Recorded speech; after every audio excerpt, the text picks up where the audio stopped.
All righty, buddy. What's going on, everybody? You know the drill. If you haven't already done so, hit that like button. Then subscribe and hit the notification bell. So you're in case you get all the alerts here. I'm back here again with you're not easy E. Well, you are an E, but maybe you are. Yeah, you're not Geekeasy. You are the original Easy, right? Man.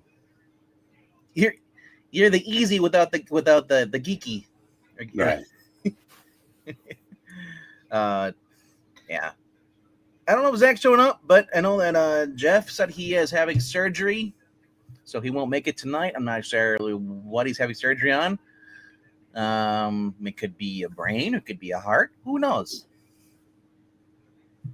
I don't know. Anyway, got some books tonight. Got some new books, and I got some old school books. So back issues, and I got a box in from I Love Comics, who just did a unboxing on there about an hour ago. So, and you were on there too. Sorta. Well, yeah. Well, you were as present as you are now. I mean, the only difference is I think you have your mic unmuted here. Annoyed with. So, and the Red game's over. So. The what game? The Reds game. That was over from in the first inning. Well, now it's officially over, right? Not yet, but the season's over. Yeah. I was reading up about the Brewers, they're 60 games in. Yeah, they were the best record in baseball. Yeah. Well, of their franchise, actually. Yeah, no, but let's see if they can. Every time right now they're better than the Dodgers, but we'll see if they don't, get tight in the backside when they play them in the postseason. Don't worry. I'm sure the umpires will screw them over. Yeah, there's no reason for we gotta keep the pecking order. See, the umpires are just bad. They're not doing it intentionally to anybody. They're just not good. But I said Milwaukee has just as good a chance to win it as anybody this year, but they have a tendency to collapse in October. And hopefully that doesn't happen this year, because I said they've got the talent, even if nobody knows who any of them are. Yeah. All right. So this week, I'll start with back issue trade that I got. Well, it's a new trade. DC Compact come out this week. There's a new Frontier, Darwin Cook, the complete series. Nice. So, yeah, I was like, it's $10, man. How can you beat that? Obviously, and I love the fact they're like, we know current readers and former readers that we have a lot of crappy writing going on, but here, buy our better stuff from better people, written by people who are no longer with the company or even alive, for that matter. And that's funny because like, let's push the good shit, the good stuff, and maybe we'll put it at Barnes and Noble, and maybe we'll get a casual come in and read this, and then maybe they'll come in a comic book store, and then they'll wonder, why the hell am I in this comic book store? Because it's all new modern crap. But yeah, I guess it's their way of the compact size, I guess, to try and cross over and get people who are reading the manga see this and not be intimidated. I don't know. I mean, it's better than paying $30 for volume 1 of 14. And that's crazy. I never understood the really thin. Remember Ultimate Spider-Man did it? The really thin books, like they call them volume. I'm like, no, that's half a volume. That's 0.5. But I don't know. Darwin Cook with colors Dave Stewart. Yeah. And like I said, it's travel size. So I like this. So.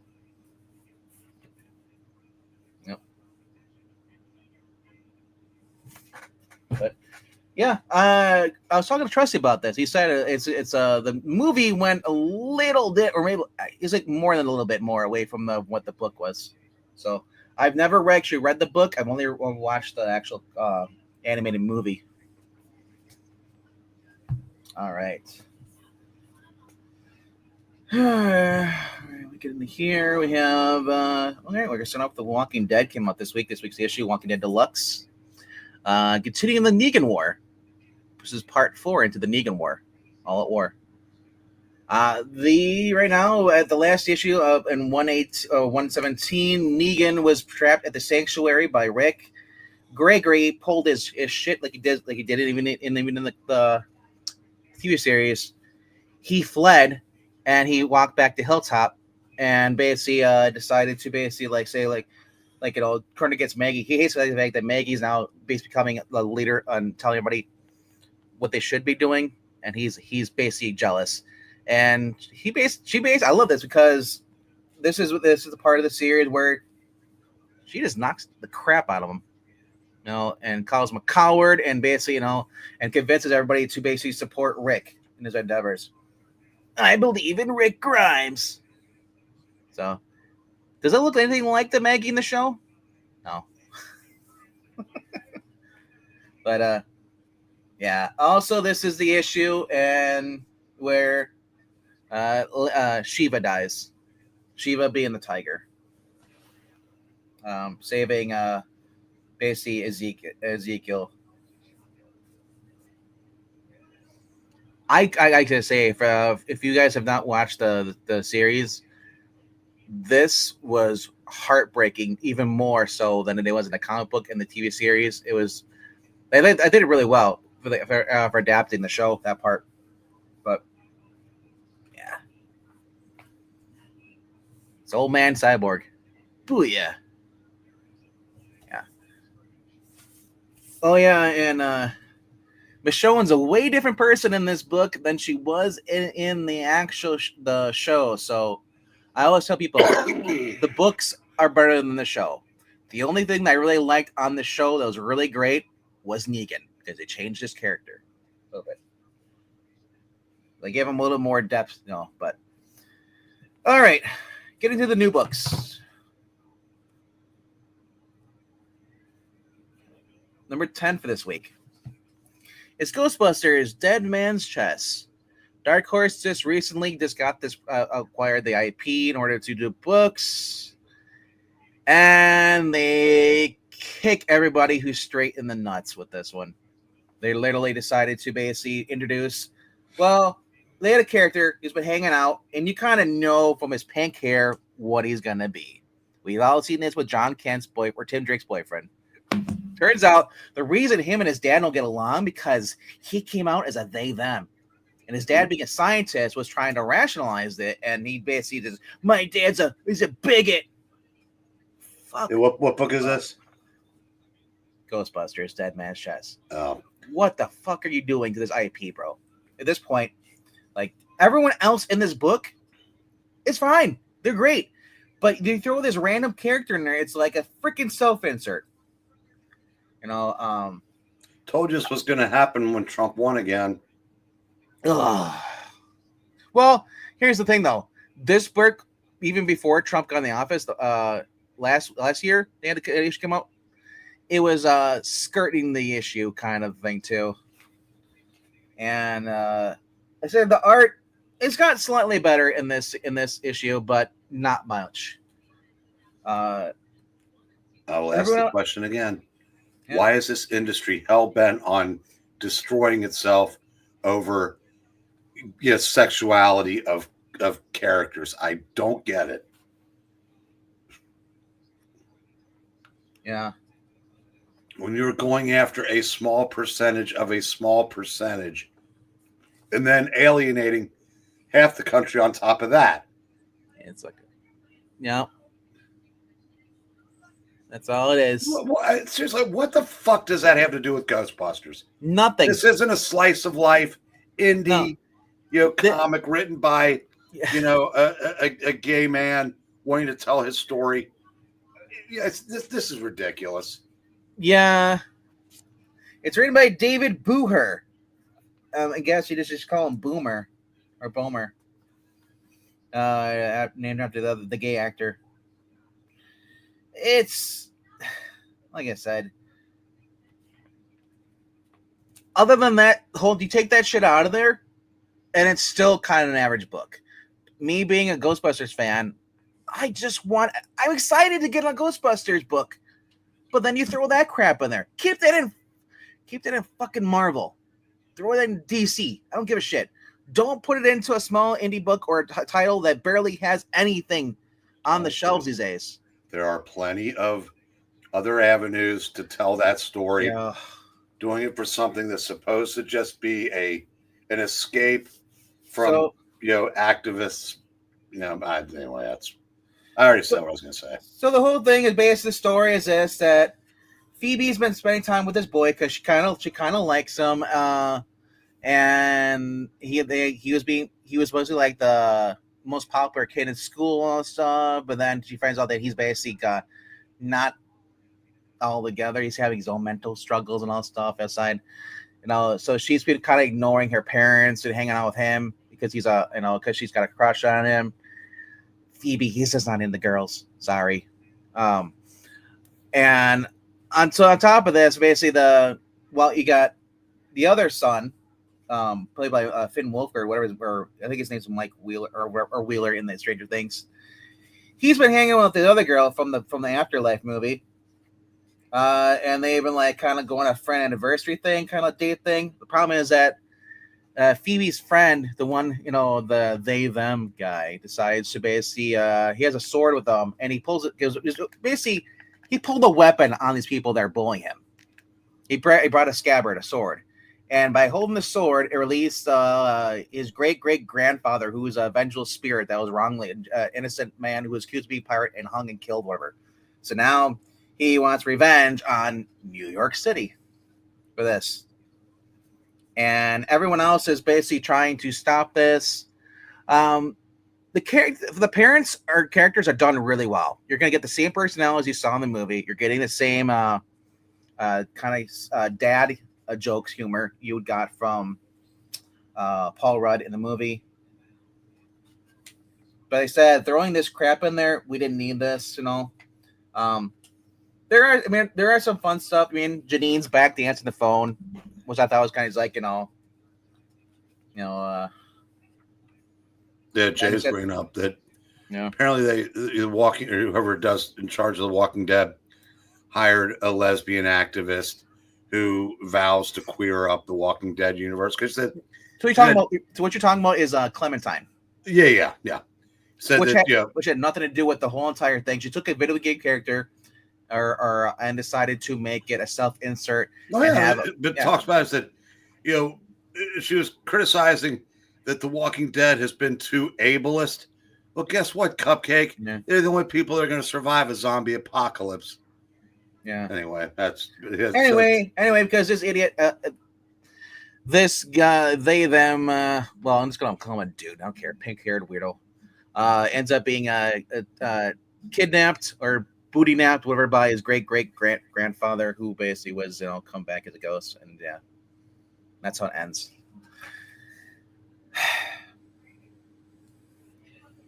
I said this is about 75% of this book is fun.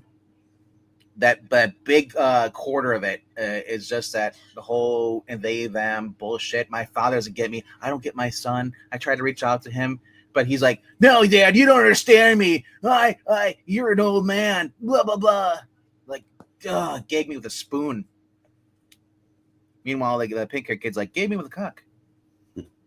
Ugh. I'm sure he'll end up saving the day. Yeah, somehow. Maybe he'll maybe he'll tell the ghost no.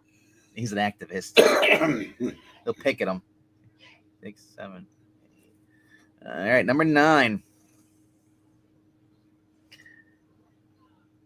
I'm kind of weary with this. I'm not exactly. I'll wait to see what you didn't like about this, but I don't know. It just kind of feels like we went from a good first round, this back in the original version of this. This time around, it just feels kind of lackluster and half effort. Well, you said you said you're going to wait to see what I didn't like about it. You're going to have a long wait because I didn't dislike it. I don't remember it. I mean, it literally was it the opening page where you're like, "Oh my gosh, Harley Quinn talking to Harley Quinn." No, talking about how she wants to find her version of Joker so she can be happy. No, I said it was just so blah that it was like it dissolved in my mouth like cotton candy.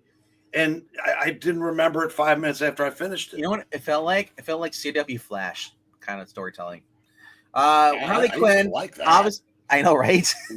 Harley Quinn. It starts out with Harley Quinn on the couch, and she's in seeing a therapist. On this world where the monsters are, it's their version of Earth doesn't have superheroes, so she finds herself, who's actually still a therapist. She never went crazy because there was no supervillains.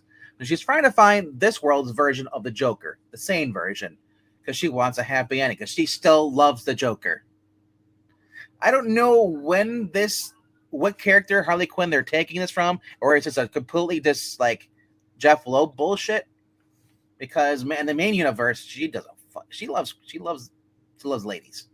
So I'll give you props for this. We got a freaking straight Harley Quinn on here. No mention of her of Poison Ivy whatsoever. Oh my God, they straight washed her. Meanwhile, Superman's powers don't work apparently on when he's on Hollow Earth because there's no radiation of the sun reaching that far down. So they're going against. If you watch what was the last Godzilla versus Kong, they had Kong basically went to under. He met his little Diddy Kong, buddy. They went to Hollow Earth. And he had to battle Scar and the rest of the giant super apes. Yes, I know, right? It's Planet of the Apes. And he teams with Lex Luthor, and Lex Luthor kind of leaves him to die, and Superman is pretty much left there. And he even says, like, "Oh, trusting Lex, way to go." Yeah, right? I know, I'm tired of that trope. Meanwhile, for those who are fans of the show Monarch, they tie into this as far as where Monarch's been keeping on track of these monsters since the 1940s. And Batman and Flash, aka Barry Allen, the weaker Flash, because quality's better, was shot in the head by Peacemaker in about an issue ago or two ago, whatever. I can't. What is it? Issue 3? Is this we're on? Yeah, it's issue 3. That's how long it takes for these books to come out.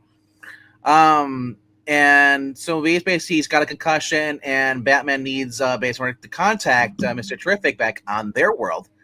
He needs to get to his mecha suit, basically the mech suit that was left behind. So Barry says, "I'm the best and fastest way to get there to get word out to Mr. Terrific and stuff." So Batman agrees. He has him run there, and he ends up fighting against Tigra. Meanwhile, we got on Hollow Earth. So this is really tied into the actual movie. So if you've never, Brain, I don't think you watched the Justice League, or not Justice League, but the Godzilla ones. Have you watched any of those recently? No. Yeah, because this is heavily tied into. I noticed that when I'm reading this. So they found some like life, or some like magic, whatever stuff, that's being Lex Luthor and not Rick Flag, some other dude, Leb or Leaf or something. His name is, but this is basically it's access to the life force energy that they need because they want to create more Titans. So while that's going on, we got Barry versus Cheetah, and he ends up making contact with Terrific. So they like, oh, they open up a portal. King Kong's like, oh, hello. And I kind of love this because they're still using the fucking Stargate. Like I said, this book is so absurd. So I've learned to just not take it serious at all because it is an absurd plot. The Justice League versus the Titan stuff. Meanwhile, Task Force X and John Cena, because he's not Peacemaker, it's John Cena. They have Wonder Woman hostage and all stuff, and then they're like, he's kind of trash talking her. But they go to like basically a ship that they basically commandeered from the people who were Monarch.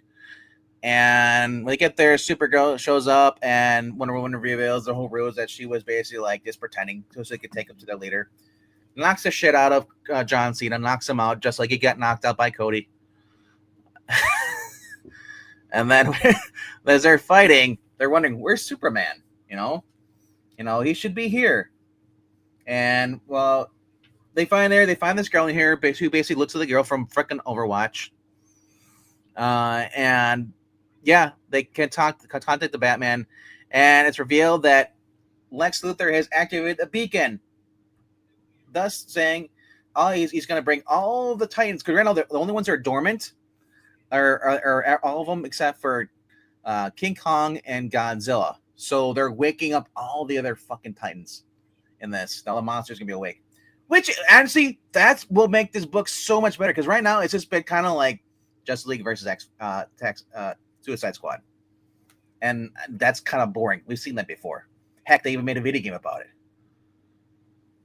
And at the end, Superman's trying to leave Hollow Earth, and he's like, he realizes he's got to get out of there because he has to get back to our source of radiation or yellow sun, and he makes it out, only to run into Godzilla, and they're going for round 2.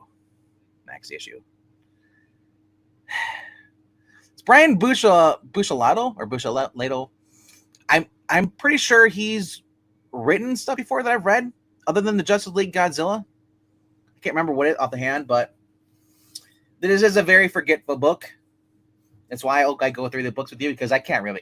Some of these books I can't give a summarize because they are boring. Christian Douche, who was the Flash artist with Josh Williamson, and he also helped out with Jeremy Adams, is the artist on this. So the art's been great, but the story is kind of mid. All right, number 8. Speaking of mid. If you ever want to see 2-7, okay, actually no, these are probably more than that. They're probably like 76, almost 80 years old guys fighting against one another to death. That's this book. Bullseye versus Daredevil for the final time. Bullseye wants to release basically these toxic waste or something, like some kind of like gas, and let it explode over in what's left in New York. Daredevil's powers are fading, and he's in this basically taunting Punisher, who's been strapped to the wall up there like a naked goon. And he leaves, and he basically leaves this Iron Man suit, which looks like a Hulkbuster suit. Leaves it over.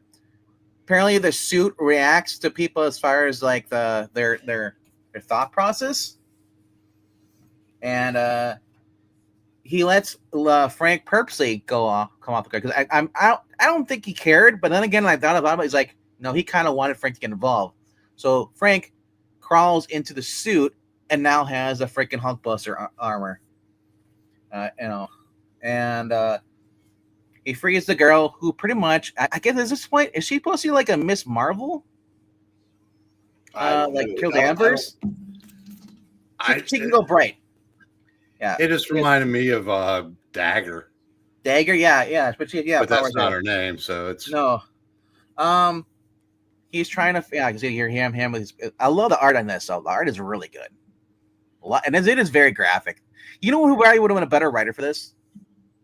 Garth Ennis. For the level of gore they're doing. Well, I mean, I love Ennis has never written Daredevil, so it's... But he wrote Punisher, though. I would have loved to see him bringing in. Well, this wasn't a Punisher book. I know, but I would have loved to see what he would do on a Daredevil book. This kind of feels like a Punisher book in a sense, how gritty and grimy it is. So basically, what's up? The Braves just took the lead. Oh. Hello, New York City. I don't know about you. I was just bored. This whole thing just felt tired. The only cool thing was the Punisher in the suit. Yeah, I felt exhausted, especially at this point. A skinny old, like 80 something year old man versus like a guy who basically can barely move because he's got like MS. And as they're fighting, Daredevil's basically, his powers are fading. Frank comes in. Frank pretty much he's gonna kill him. But of course, because Daredevil, being the fucking idiot he is, has to basically like, no, sorry, Frank, you can't do that. Because remember, Frank, I let you kill Kingpin, and it's been eating my conscience. So this time you can't kill another hero or a villain. I'm like, at this point, can somebody throw him off the building? Just throw Daredevil off the building, and I get my wish because they both could get knocked off. They fall onto the cab. Yeah. And on this point, I'm like, and then of course Daredevil's got a rebar going through his stomach, so he's gonna die regardless. But of course, Lester gets basically the last laugh in this, and the bombs go off. The gas is going up over the whole entire city, and I'm trying to think what the plot was. The plot because he wanted to restart the superhero stuff. Because I think there's at this world all the heroes have been eliminated in the last war. I think he just wanted to. Didn't he just want to blow it up? I thought because as Daredevil says, there's a lot of people who are realizing they have not are going to have like new stuff towards the end here. He's like, yeah.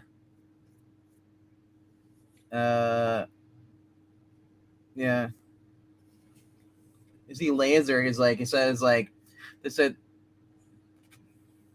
See. Yeah, I don't know. This kind of reminded me that I'm not a big fan of the old man insert character here. Yeah. And I'm not a big fan of dystopian. So why did I buy a book that was both of those? And it was serviceable, but it didn't knock me out by any stretch. Yeah. Like I said, it was like 3-issue series. That should have been, and then just should have been like a manga sized compact for $10. I mean, it's like something that I would expect Zach to like. What's that? Did you read this? I'm not at my computer. You're gonna have to tell me what that is. Daredevil. It's a comic book. Oh no, I didn't. I didn't read the Daredevil. Cold Day in Hell. Yeah. Congratulations, you win. I know, right? Tell him what he's won. We will postpone making money extra dollars in his pocket. There we go. More money that I could have spent on a JSA comic instead. $6 or $7 each or something. Yeah. How much was this debacle? For all 3 issues. Motherfucker, it was $7 an issue. Yeah, $21. 7? Yeah, $21. Golly, who does Charles Soule think he is? God, I hate Marvel. I just hate Marvel. The first one, I gotta say, I did like the first one. The second one kind of felt okay. Where are we going with this? This one is just kind of like that Avengers in Time thing. It dropped the ball. That's insane. $7. But yeah, it wasn't like it was. There was a couple extra pages, but yeah.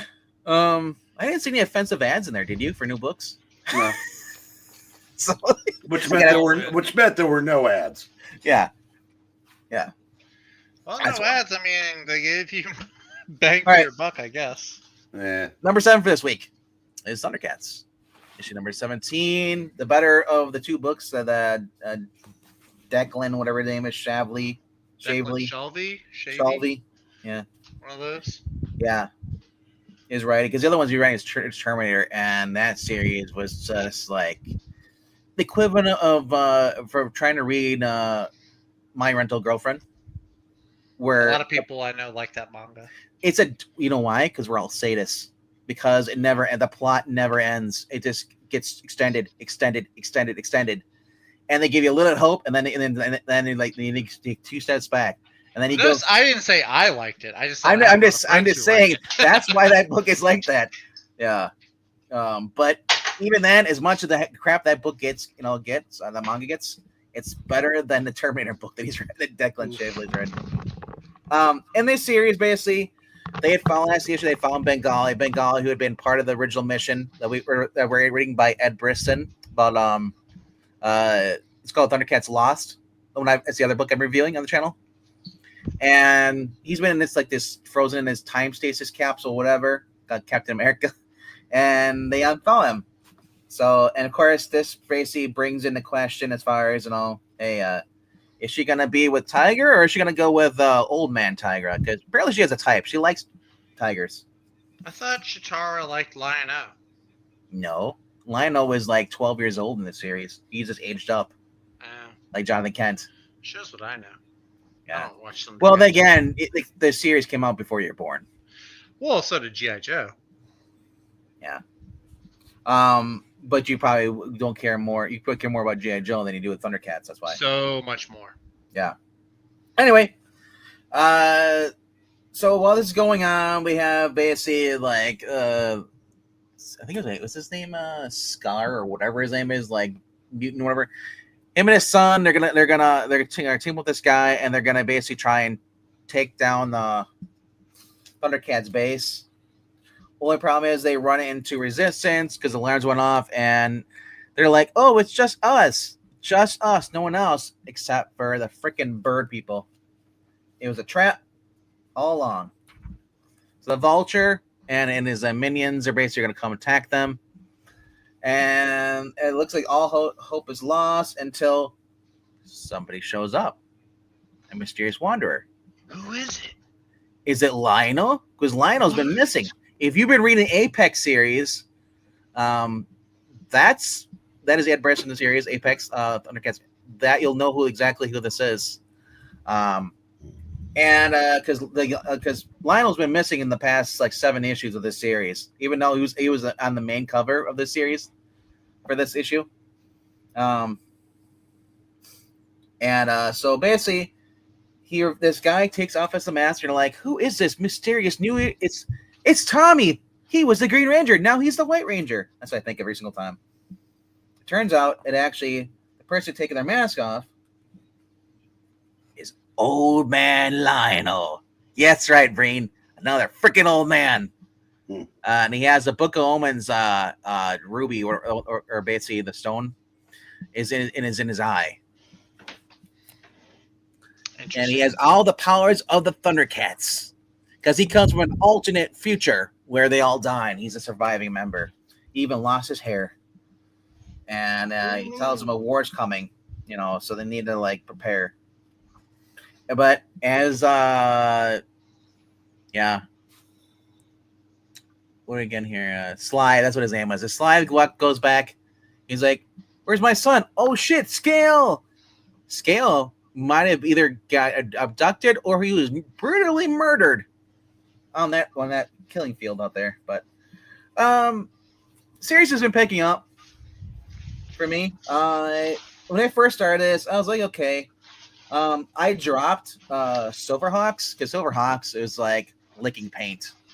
There's no excitement in that, and it may cause illness. All right, number 6. And once again, it looks like the Thundercat artist doesn't draw backgrounds whenever they can. It doesn't bother me. I don't need all this art. What I want is a good story, and I'm getting a good story. So they can bring they can have a Vince Coletto if they want to. Zach, did you pick this up? Again, I'm not at my computer, so you got to tell me what you're reading. Cheetah and Cheshire. You know what? I did pick that one up. I have not had a chance to read through it yet, though. Hold on, I'm gonna spoil the heck out of this, but that's okay. I figured you would. Anyway. All right, so I know what I'm in for when I come here. Well, you can't see the screen anyway, so you can't see. I can't see the screen, but I know you're going to tell me the plot.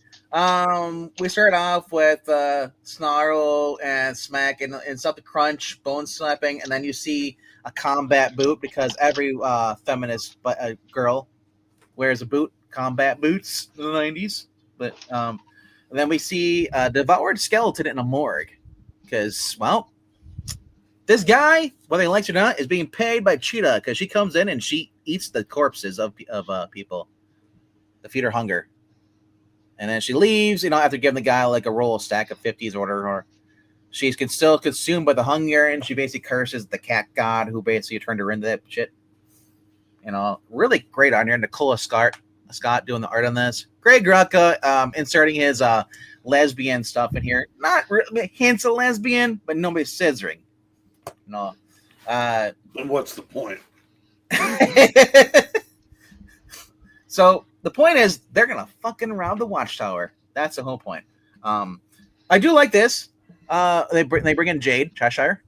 She's in a lab. She's working some stuff, and she develops a new poison. So when she scratches this mouse. And the mouse is like, okay, and then he explodes. So now with a hint of this poison, she's able to scratch somebody, and then within a few seconds, their whole body implodes. Blood chunks everywhere. Brand for Cheshire. It's very on brand. I'm okay with that. I mean, like, no wonder what's her name is messed up as far as Donna Troy. How can I love Roy Hopper, who loves a psychopath like this? Oh yeah. But so here's this. Here's something I thought was actually kind of funny because I didn't think they expect this. And she says like, "Oh, guys, like, it's our secret, I promise." And he's like, "Oh, you might want to take care of that professor." And think he's gonna. She's like, "Think of me when you do, babe," because basically the guy's got a boner because she's hot. He's a science geek, whatever. I was like, that's allowed in DC Comics these days? No. Well, yeah. Imagine the equivalent of the guy saying, "He's like, hey, babe, you want to take care of that?" She has to leave him, with nowhere to go with that while she goes to be with her woman. So, yeah, of course that's allowed at DC. Yeah. Well, she's not going to be with her woman. Yeah. She's in there. She's going to go to kill her thing, her new target. And she even tells them, like, I guess these are hive agents because by their little hive honeycomb thing. Oh. And she tells them to basically, hey, you can walk away with this. My contract is for your boss, not you. And while she's doing this, up in the rafters, we have, Cheetah. Cheetah's there. And you can see it better here in this top page right here. Top left corner. She's crawling to the rafters. And I love the art on this because, like, yeah, when she does the back kick, that's still on spot. I think that's actually like a move that I imagined her doing. And she goes in there and she's approached by Cheetah, who basically says, like, I need to talk to you. And it was really weird. Is like it's a dialogue. It's so lesbian coded in here. Oh, hey, want to grab a bite somewhere? Gotta finish up this verse. They're kind of looking at each other, staring. I'm like. And then she scratches the dude, the Cheshire does, and then as they leave in the room, they're walking. You see the giant splat because he exploded in their room. And then they go to a diner. I kid you not. And we get Mariko Tamaki. She buys a steak, I guess, for Barbara. Probably got the most rarest one they could at the diner, but. Basically, as they talk to each other, they kind of flirt a little bit. And I'm like, because Rucka does this shit all the time. So I knew going in this book, there's gonna be that. Well, in his warped fucking mind, yeah, we're probably supposed to root for these plucky gals to make it when they're just going around killing innocent people left and right. Yeah, so I know, right? So at the diner, Jade's like, "Oh, hey, you hear about Ivy?" And Barbara's like, "Oh, that girl is off the chain. Love her." And Jade's like, "You got a number for her or something?" It's like, "Jay, seriously?" Like, "Oh, no, it's just I'd love to sit down with her someday and talk about the girl who knows her toxins." And then they talk about Leanne. Leanne's a full teenager. I think she's just getting tired of bouncing between me and her father. Can't be easier for either of you. Well, and then it goes like a panel where they stare at each other longingly. Last I heard, you were dealing with that sovereign stuff. You got good ears, Jay. That resolved? The pretty princess did her thing, of course. So you gonna tell me, or are you just or are you waiting to propose? And she says right here, I was like, oh, like the eyes stuff, heart eyes. I'm like, I can't see Jade being this formal with anybody. Like even doe eyes like that. And as they lean in, they're gonna do it, and I'm like, oh, there it comes, and there's no kiss. A tease. How dare you, Rucka? Yeah. So their plan is to rob the Watchtower because apparently the Justice League are idiots and have a power bank that stores all the League's powers into one freaking bank. What the fuck is that from? Is that even from an event? I believe that's from when everybody had their powers switched around because of absolute power. Okay. And but I don't think that the powers are stored there. I thought they held them there until they found the right person that owns those powers. So I thought it was actually didn't store it. I thought they'd swap them. They find the person and swap with the person who's supposed to have them. Oh, I mean, maybe that's all from the Atom Project. I don't know. I think it was all addressed in that. So then we get Coney Island because that's going. They get the hot dogs. That's another reminder. Like, oh yay, Coney Island's leaving. And that's right. Because no one wants to take care of it. Yeah. And at the end, look at this. Jack, you looking at this? No, I'm in another room. It is just lovey-dovey. And then just, it says like, well, we have to put together a crew Crew needed. Psychos, egomaniacs, and jokers need not apply. I knew what I was getting with Greg Rucka for $3.99 book, but I bought it for Nicola Scott's art. That's the only reason I really bought it for it. Because I knew I was getting with Rucka. Rucka always does this shit. Whenever DC, he's like, hey, do you got any girls I can put together? Well, the problem with it, Cheshire is almost always written like a moralist psycho who just kills like it's breathing. And that, it's bad enough she blew up a country. I don't know if that continuity still exists. It still exists. It was mentioned. It was alluded to in the Donna Troy special. Needs to be dead. Yeah, I mean, when they stop her, they need to kill her because she is. I mean, she's got a higher body count than the Joker. I know, and here's the thing: they'll never kill her because they don't kill the Joker because nobody don't kill villains. Would notice if Cheshire was gone, but I'm sorry. I'm not buying her as a concerned mother when she's killed hundreds of thousands of people. It's like Harley Quinn. You're like, really? And yeah, well, I said that Cheshire.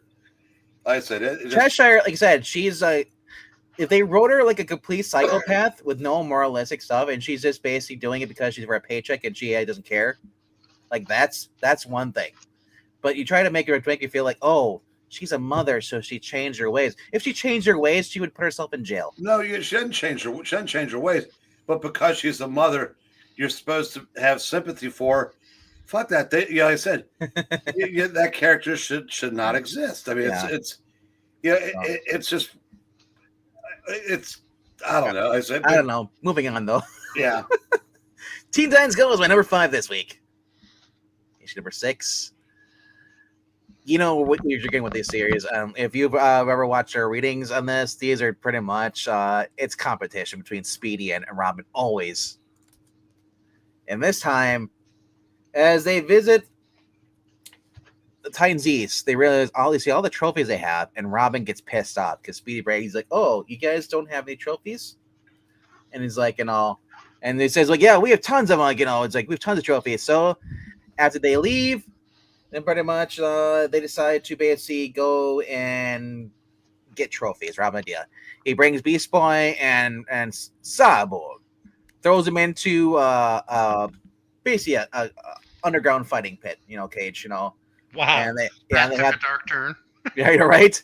Those are basically like an underground like a battle arena, Thunderdome, and if they win, it's a Royal Rumble kind of event. Battle arena, like the last person standing. And he tells them, "Yeah, you guys can do it. Go big or go home." That's the name of the story.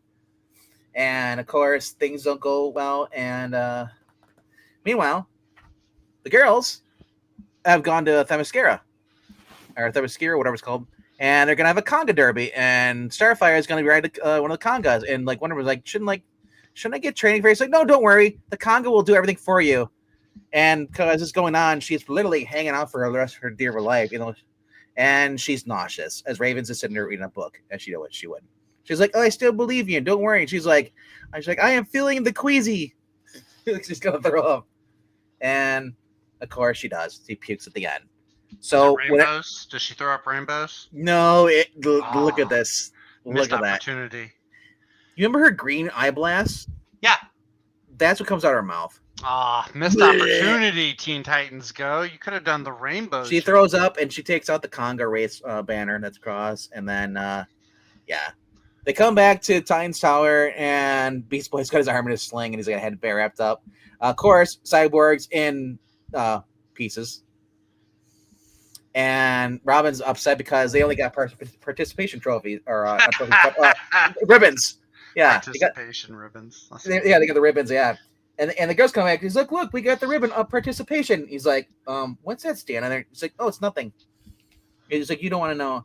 And he's like, "Really? Then I have to do it myself." He goes to a spelling bee, and the word he gets is PochemUchka. Pacheka Muchka? Or I don't know. He's like, it's a Russian origin. He's like, may I have the definition? He's like, a person who asks too many questions.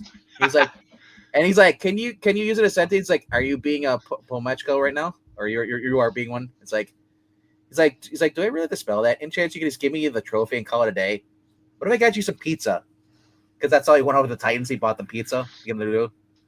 So he loses that. Then he goes to the paper airplane contest, and of course his crashes. It goes short.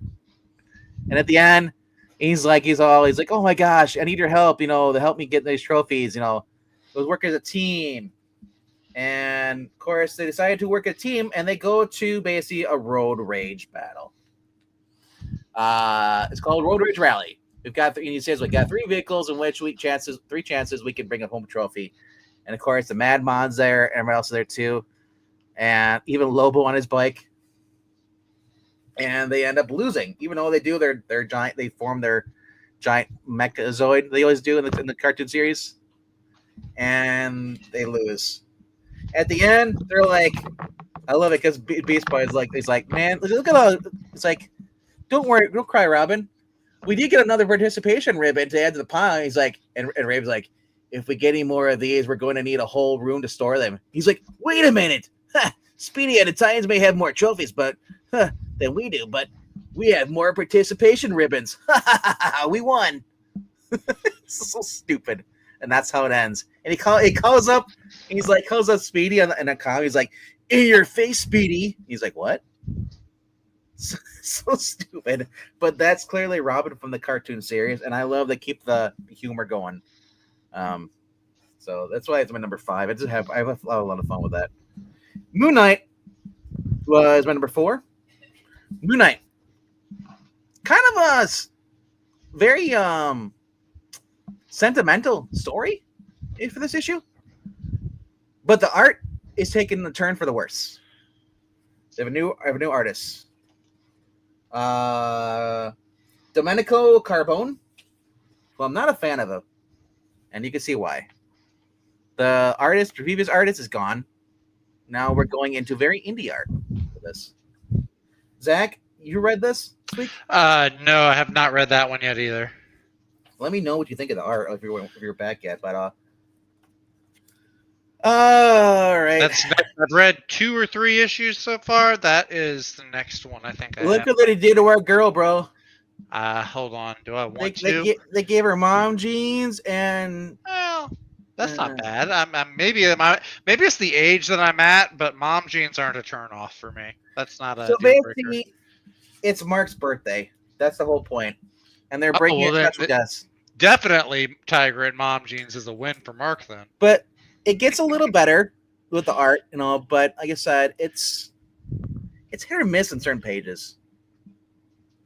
For me, this guy, I guess he's the new ongoing artist.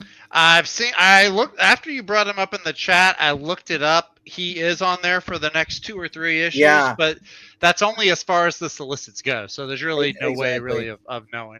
At the end, though, I miss Alessandro Capuccio so much. I know, right? Let Ultimate Wolverine in so he can come back. If Marco Cicchetto is done on Ultimate Spider-Man, throw him on this book. Literally. I see that. I think he's too top tier for Moon Knight. Moon Knight, as good as it is still a B level title. I don't care. It's to me, it's the B level, and the rest of them are D level stories, issues. But anyway, so Mark gets a reunion with his daughter. The last time he saw her was during Bloodhound. That's who it is. I thought it was going to be Frenchie. No, Frenchie hates him. It teased an older Moon Knight. Frenchie hates his guts. So that's why I thought it would be. I thought it would be him. So his daughter, they do some bonding, and Mark restores the Midnight Mission out of the sword back into the building. So he brought back the Midnight Mission now, the entity. And the art starts to pick up towards the end here when he starts doing the bright coloring. I think the colorist is actually doing a lot better for the actual artists. Oh, okay. Making better. And at the end here, it's pretty much, his daughter doesn't hate him. So so Jen McKay is actually healing the wounds and just he's got a new girlfriend who's got a kid, and he's got his kid, who basically likes him. And at the end, 8-Ball is now dressing up as Moon Knight. He's got his own cape and everything. I love 8-Ball. I need Funko to make a pop head of him already. You know, he's like, and Moon's like, I've been at this work a long time. I'm reminded of how long today. I've hurt a lot of people, and a lot of them didn't deserve it. I think about them on the bad nights, but on the rare good nights, I think about the ones I've helped, that I've saved. Tonight's a good night. And then I love it at the end. 8-Ball's like, oh, so all of a sudden no one cares about my cape anymore? Really? Because he was trying to make a big deal about it. But he has a cape now. He's inspired to be like Moon Knight. Because all of them are like, why the hell are you wearing a freaking cape dressed like Moon Knight? If I were Moon Knight, I'd be like, yeah, 8-Ball, you dress up as me. That way like use it as bait. Number 3 though is a book that normally would not be up on my top 5, but it's slowly creeping its way back up, and that is JSA, number 10. This whole Kid Eternity issue was really good. I thought it was a lot better than I thought it was going to be. We got the old JSA members, the ones that have passed on, basically now pretty much giving Kid Eternity, like, I guess, her powers. I don't know, they merge with her or whatever. I think she gets her. If I read that issue correctly, she gets to commune and also use powers of people who have passed on. She's on limbo. She can see the dead and the living. She's on 1 foot in each side. Yeah. Which wasn't there another character like that too? There have been several Kid Eternities. Not DC. I thought there was one in like another from like another media pro. Anyway, well, so there's a new Peacemaker starts August 27th or 21st. Oh, the series, new series. But Kendra basically talks sense into Carter and says, like, it's like, hey, like, it's like we need to go look for Kid Eternity. He's like, but what about Carter? He's like, dude, Carter's a doctor. He can take care of himself. Khalid, like, or whatever. Carter's Hawkman. Oh, sorry, yeah, yeah. Because he says like she's a ghost or a ghost adjacent, should be fine. He's like, God, you're so bullheaded. What's with the women talking to the men like this and all the stories? I mean, to be fair, that is kind of Hawkman's MO. And they are bonded together. So my thing is, Sharon is never going to be in a fucking series. It's always going to be him. Is he not with Shara in this series? Are they going to put her and Kendra together as an item? Like, probably that'd be weird. Not. I think Shira is back on Hawkworld, probably, or Thanagar. Because the last time we saw her, she was like Jon Stewart's trying to flirt with her. Oh, that's right. I forgot about that. The Green Lantern Corps. So I love this. Gentleman Ghost, Grundy, and all them. So basically, approach the Hawks, and they're gonna yeah. This is not. He's like, this is not a trap, my dear. It's an ambush. Meanwhile, we got Mr. Sorrow or Jake Sorrow, whatever his name was. I can't remember what his name was. Johnny Sorrow. And the JSA Brownstone, basically, he's attacking them, and Jesse Quick comes in, knocks him down, keeps him down, and along with the Rex Tyler. I think it's Rex, right? Rick is his dad. Oh yeah, Rick's son. So so they come in, they save the day, and they're put on a team together. And he's like, well, maybe we should work together because they're talking about breaking up. And he's like, is this going to be a problem? Pretty much. He says, like, Alan putting on his big boy boss pants, so being a massive whiny person. Yeah, exactly. This is the issue. That's another reason why I like this. He's like no longer like the Tim Sheridan crap, wishy-washy. He's like, because he's angry. That's how I remember Alan being in the Jeff Johns JSA, because he was very much the boss. Took initiative, showed leadership. He says, "Damn, he played us all." Like, well, it's like, and don't worry, we'll catch up to Alan, says Jay. And then like he's like, "No, we need to split up." Dr. Midnight needs help, and she may know where the Injustice Society is holed up. Rick, Jesse, take the Steel Eagle and get the rest of you will be head to Black Hawk Island and try to intercept them before they can get the Spear of Destiny. Of course, on the island, that's what they're going for. They're on Black Hawk Island, and they're going to go to underground. What island? Black Hawk. I know. I'm not E, bro. You know what I remember about Alan Scott and Jeff Johns' run? What's that? Being straight. Hey. Yeah. Same. All right, so of course, what's your name again? Is it Ruby or Rose? I think it's Ruby. You mean it is Ruby? Yeah, yeah. She's kind of feeling like doubts, basically about her decision to betray them. But well, they're promised with the Spear of Destiny that she can bring back her father. who is apparently is dead No, I think he's alive somewhere. or somewhere. Said. I don't know, but yeah. But he's being but I love it. I love it. She's like the girl is. I'm not sure who this woman is. That's the new leader of Cobra. Oh yeah, she's like, God, you and Scandal, your daddy issues. that made Ruby basically attacks her and then Ruby basically is called on by whatever his name is. Scandal does have daddy issues. Yeah. She makes her little drill and she digs in the ground and then they find the Spirit Destiny is in his hands. Next issue. But the power of the dead. And she's like, my name goes by I love this. It's like Ingleton and it's a the whole It's Friar Tuck. Yep. So basically it's like, he explains what she is. You have 1 foot in the grave, and stuff, and 1 foot in being alive. Usually, and I can't help you with her memory as far as remember who you are, but all she remembers is seeing her mom as the last memory she has. And Dr. Fate says, like, no, the Lords of Order have chosen you to power of all the dead members of the Justice Society who are now at your disposal, child, starting with mine. So this just reminds me of how much I should just be reading the JSA instead from Goyer and Jeff Johns versus this, because at least they're alive, because this reminds me, as soon as this series is over, I mean, this is only going for 12 issues. Is this like a maxi series? But I wasn't aware that it wasn't. That it was. I thought it was open ended. Oh, I thought somebody said it was ending. Oh, I guess Zach's back. Of course, as soon as I sit down on my computer, I end up closing the window. Oh, that's what happened. Okay, I didn't hear you leave and all.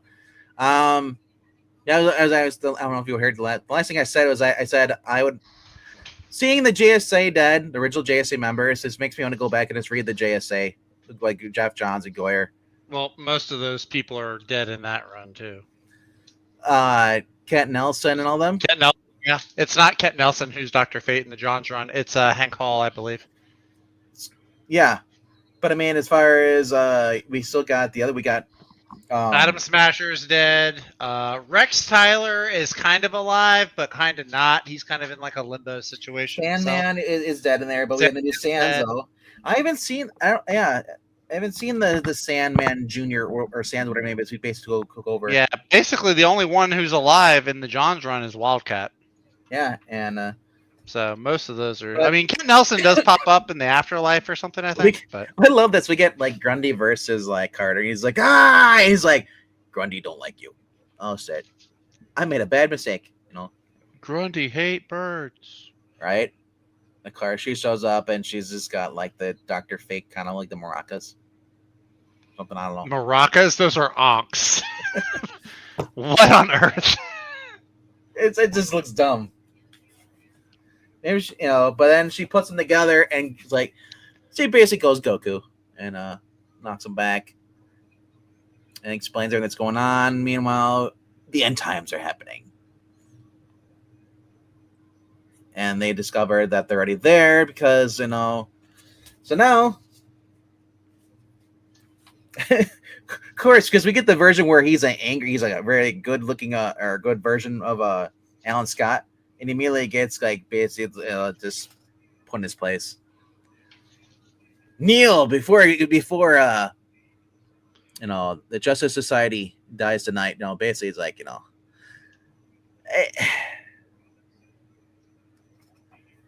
I'm kind of like honestly, if I didn't have watched like Legends of Tomorrow first season or second season 2 when they had the Spirit Destiny already in there, this would probably be a little more exciting. But Spirit Destinies were done before to death.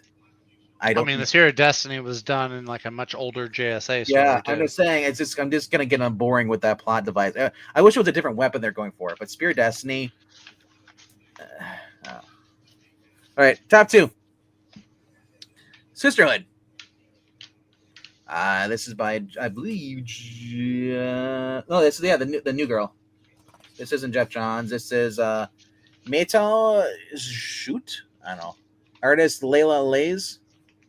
Alex Carr doing the cover artist or color artist, and basically I think it's was it Valerie's sister or is Beth's sister? I can't remember. Who's the Violet's sister? Violet's sister, the one who's dead. Comes to pick up her stuff, and we're showing an altercation back. When they're both, Violet's still alive, so how her and her sister don't get along, they carry each other, and Violet pushed her sister out of their house, and basically ended up giving her a scar in the face. But the whole point is that basically now they explain how they're bound. It's like, let's go get revenge on the sorority sisters, and in the aftermath of that, Violet wants Beth to basically to join the sorority. That way they get close, because Violet wants to murder all of them, pretty much at this point. If you ever figured that out before even reading it. And she's angry because at the beginning because it just seems like Beth isn't going to go through with it, and she's talking to her sister, and she's like don't betray me and stuff.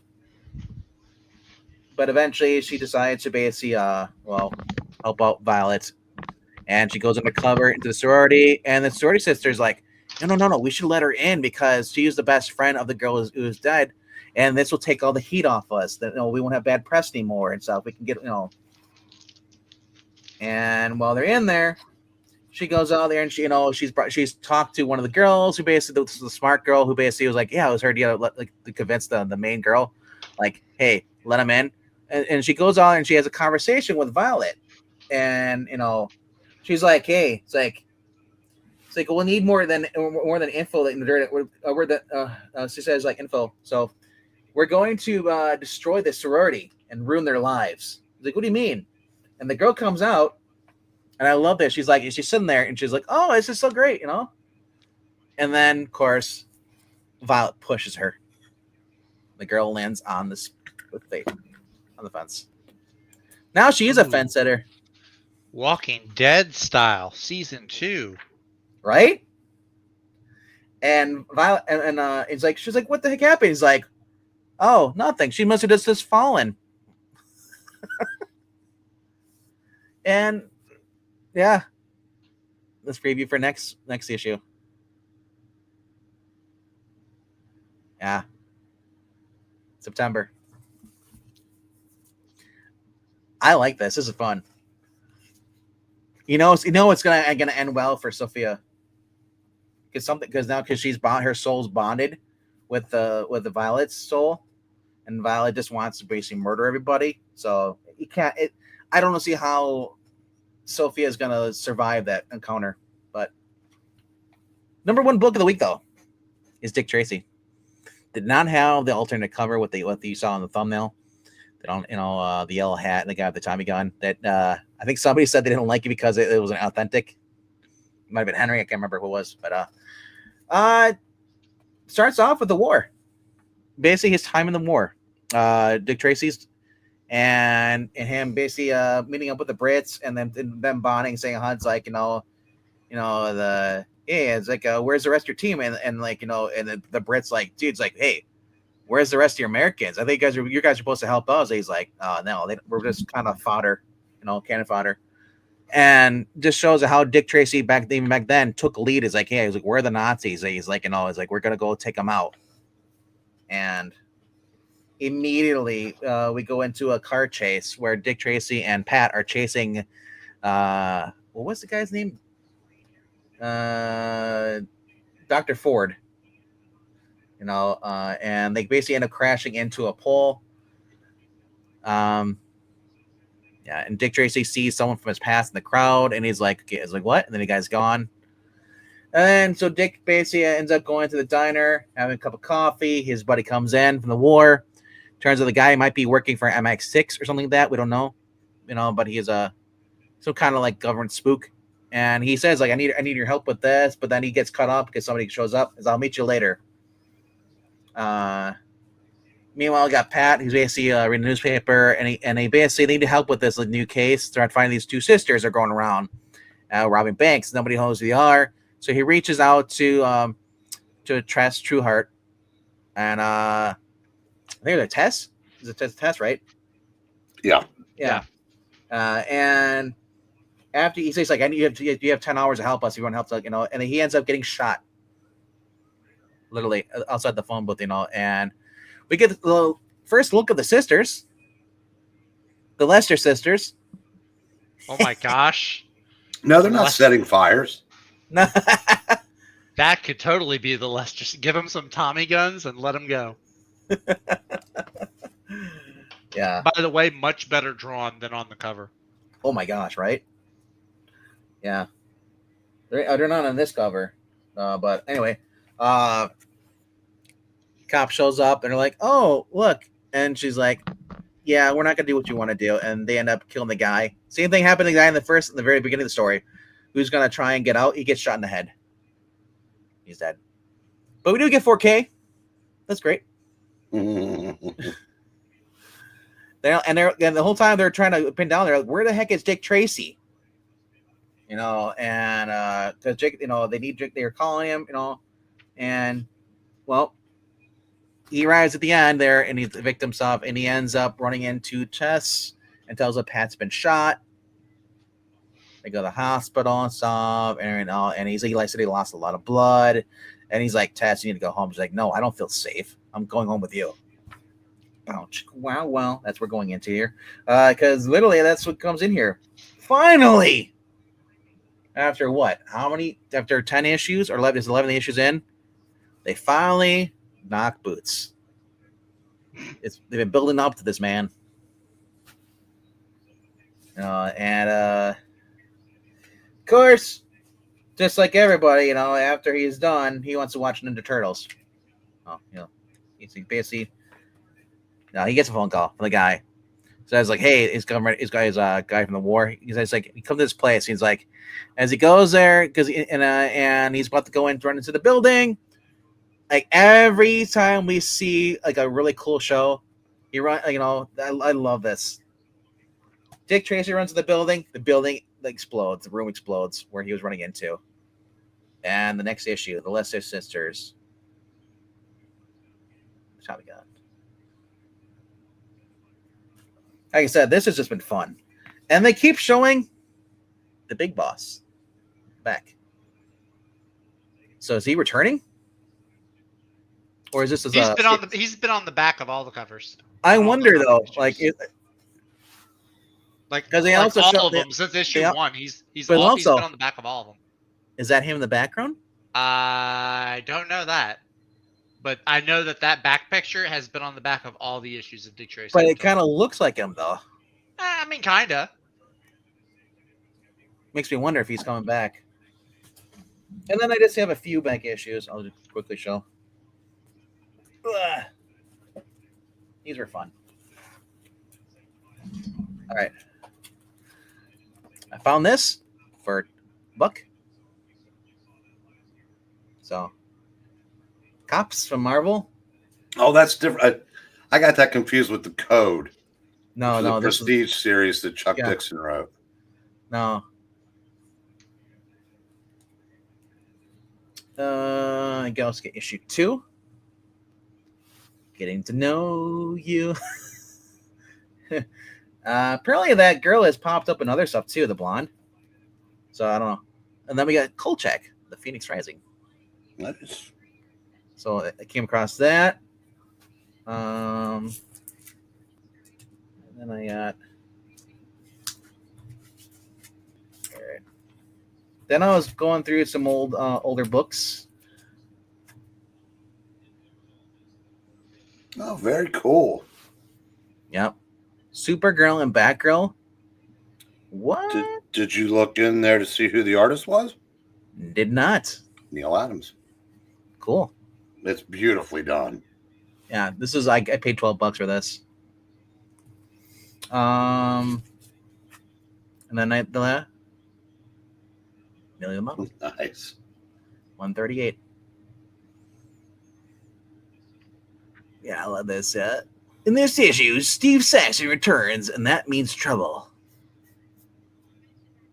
Emotions reach the boiling point. You may never forget the surprises occur when you meet the man from Chili's past. There's a Stan Goldberg cover too. So, all right, I'll let you guys go. Next. Oh, I already showed this off in the beginning. Yeah, Zach, I got the Zach. Did you? Oh yeah, I did. They actually put it in my pull box. I was like, dang, I have such a thick stack of books. That's why. All right. Yeah. Who wants to go next? I'll go. I just finished reading my third book of the evening, so I've only read 3 books. I've got a bunch that I haven't read, but unless Brian's ready, you want to finish reading your books? Well, I know Brian. It'll take me 3 seconds, so you won't get. You can get one word. I can get one word bubble in. That's funny. All right. But yes, did get this New Frontier. I'm gonna read this when I'm at the beach next week. Of the 3 books that I did read, let's see here.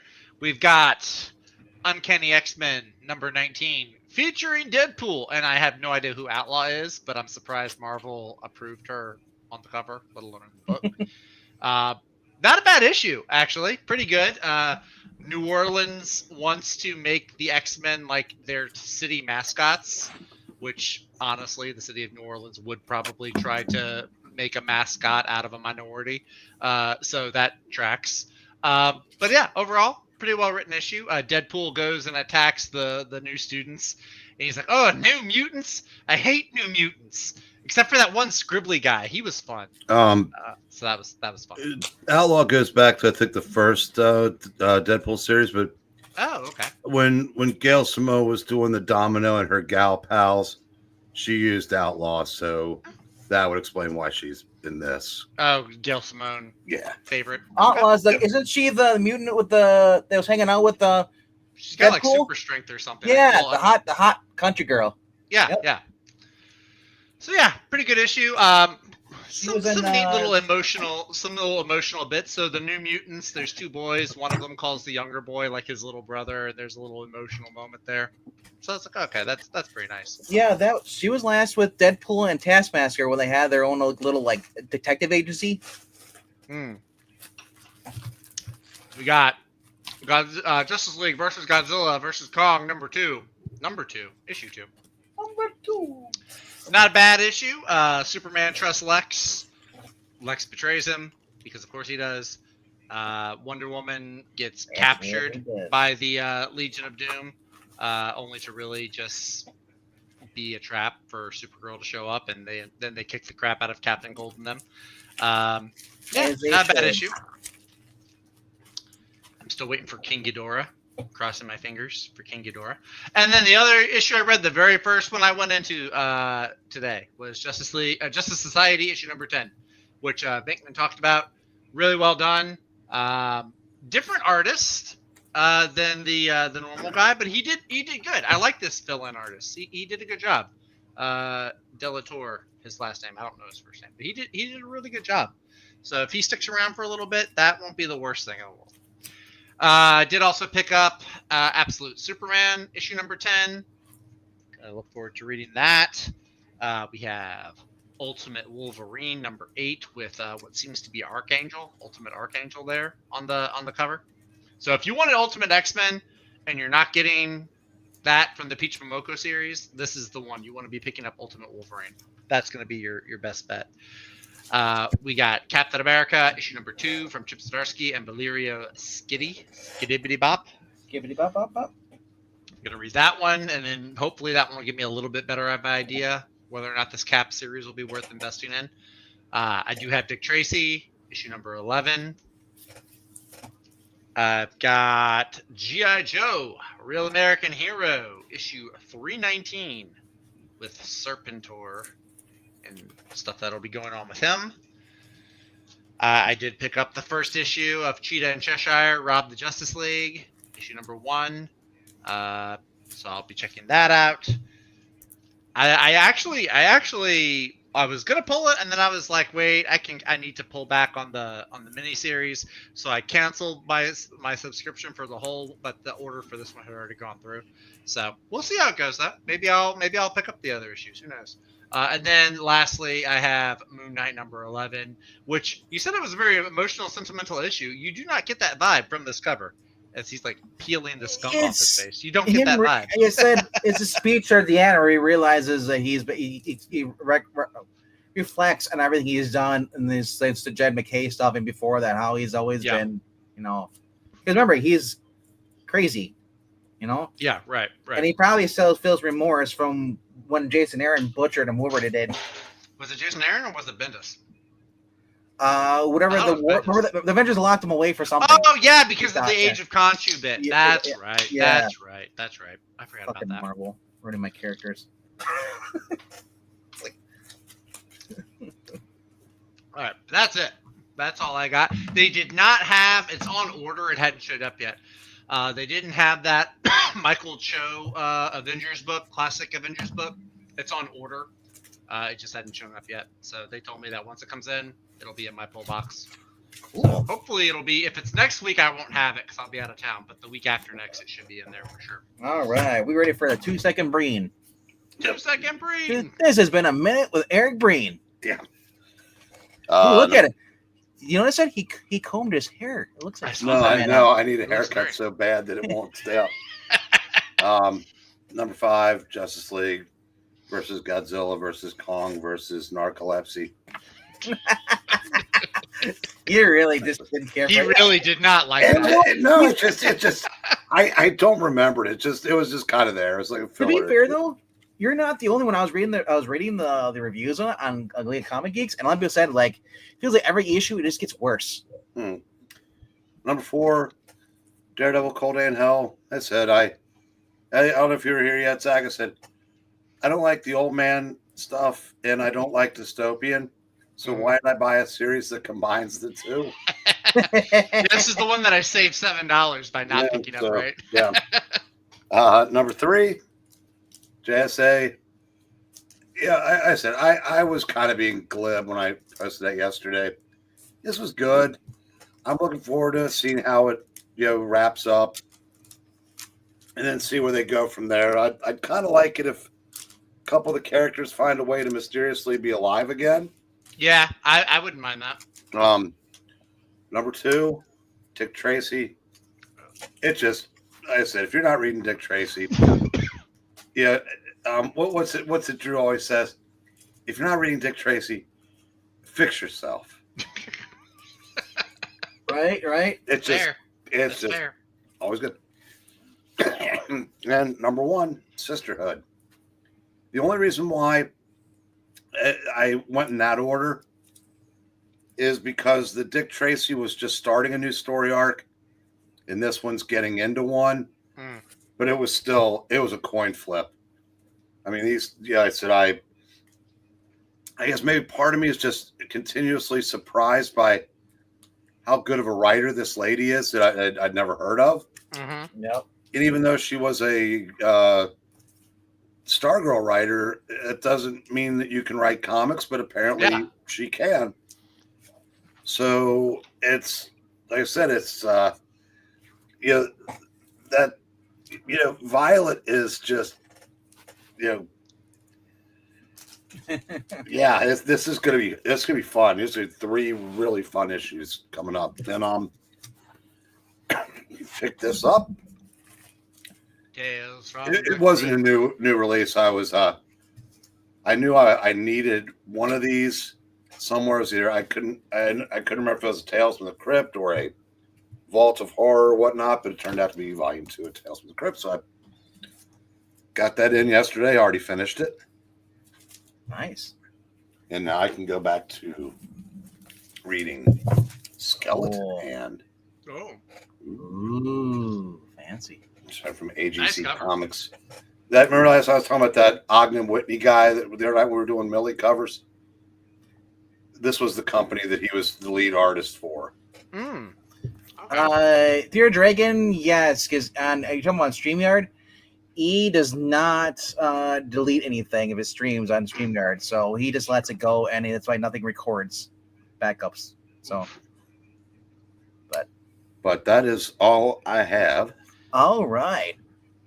I'm kind of envious. My wallet is envious of Breen. I would have rather just had 5 issues instead of 10 in a trade. Yes. Well, I will be making up for it next week because I noticed that's a lot of the stuff comes out next week. There's a new Space Ghost #1 from David Pepos coming out next week. Alrighty now. Which is ridiculous because it's the same series. It is.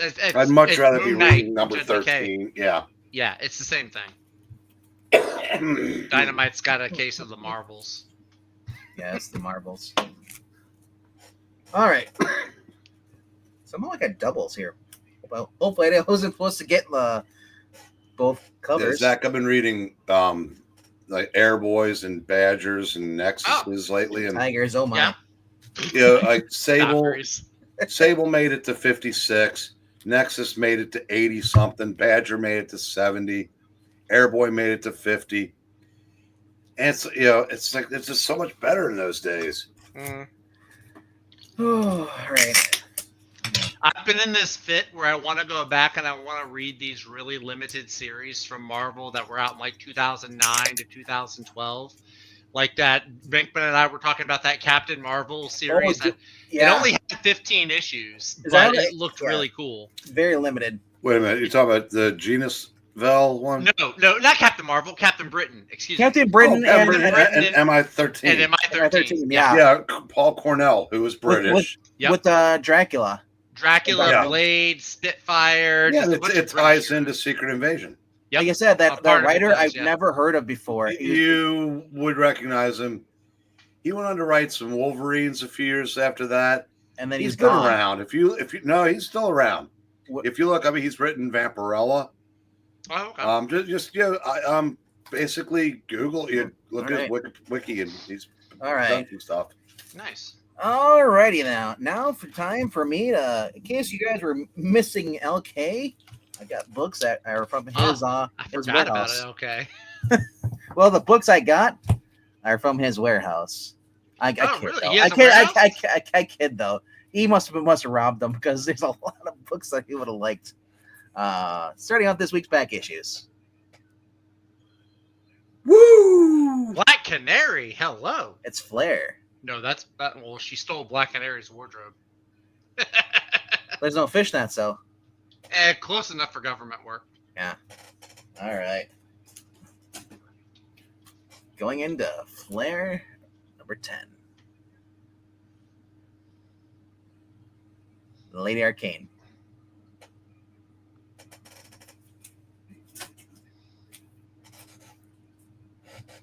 Who cares about Black Canary?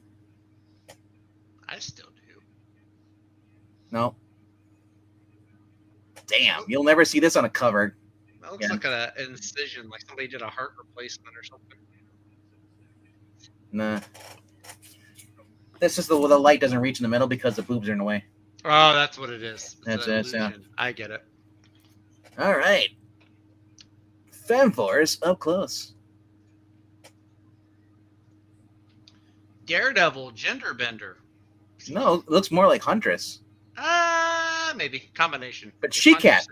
Huntress and Daredevil had a baby. It's She-Cat, so it makes me wonder, is she the Wolverine, female Wolverine kind of thing? And then for some reason, I've got 2 copies of these. So if somebody paid for one, I somehow got both. Sounds like you win. Right? Double the D's? Yeah. Quadruple. 4D. I'm playing 4D chess. All right. Okay, Trump. Yep. Number 33. And then we go into 43. Oh. There's a reason why LK likes these. I'm figuring it out as I slowly go through each. I'm seeing that. All the books that Zach can't get anymore because he's got a girlfriend. Zach doesn't need those books anymore because he has a girlfriend. In fairness, they tell good stories as well, though. It's a combination of public domain characters that Bill Black decided to use and then mixed them with his own creations. But there were running you had plots, you had subplots, things like that. Okay. So it wasn't just cheesecake Not for the strictly sake of cheesecake. it, right? Yeah. Okay. But they were smart enough to realize if you're going to read a story, if you read you're more apt to read back when comics were still for boys. Mm-hmm. Yeah. If you can read a good story with barely dressed babes, or a good story, putting the girls as in those outfits increased your chances of selling. I mean, obviously, it's duh. Yep. Yeah. Why not? Yeah, this would not fly in today's stuff unless it's very indie stuff. Kickstarter. I got scared when I saw the Espanol. I was like, did I buy one that's only in Spanish? Oh, so well, that's gnarly. It's different. Henry, Pacific Comics went out of business in, I think, 83. Yeah. And I think some of their titles ended up at first. I know Capital Comics went out of business also, because that's where Nexus and Badger started, and Whisper, and they all ended up at first. All right. Then we go to Flared 33. Dinosaurs, gorilla men, robots, flying sharks. Yes, This is a boys issue if I've ever seen one. This is the 2006 issue series. Yeah.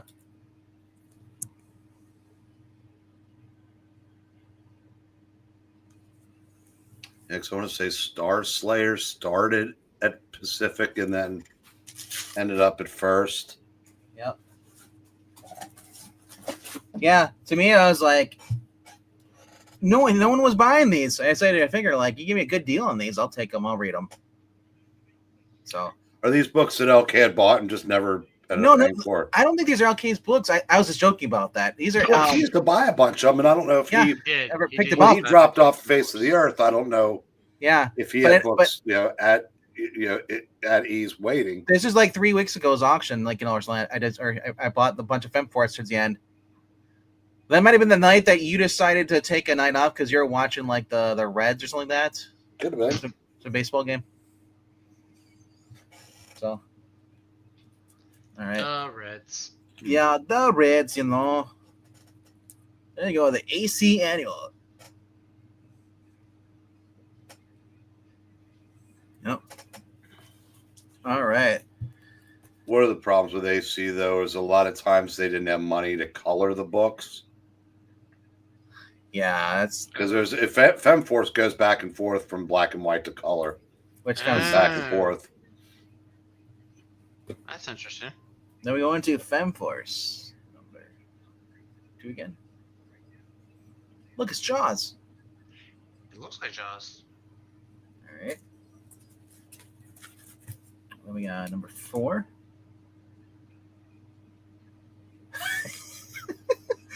It looks like an 80s villain. That's all I can say. The guy, it just looks like the guy, the beard and everything.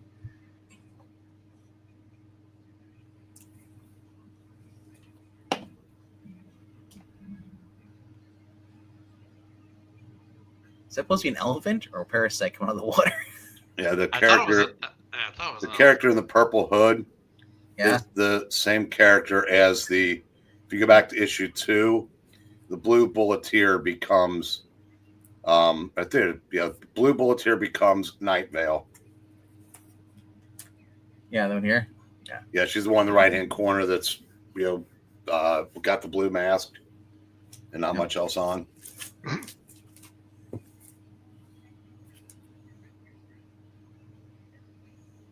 Binary. Non. Yeah, it looks like binary. Yeah.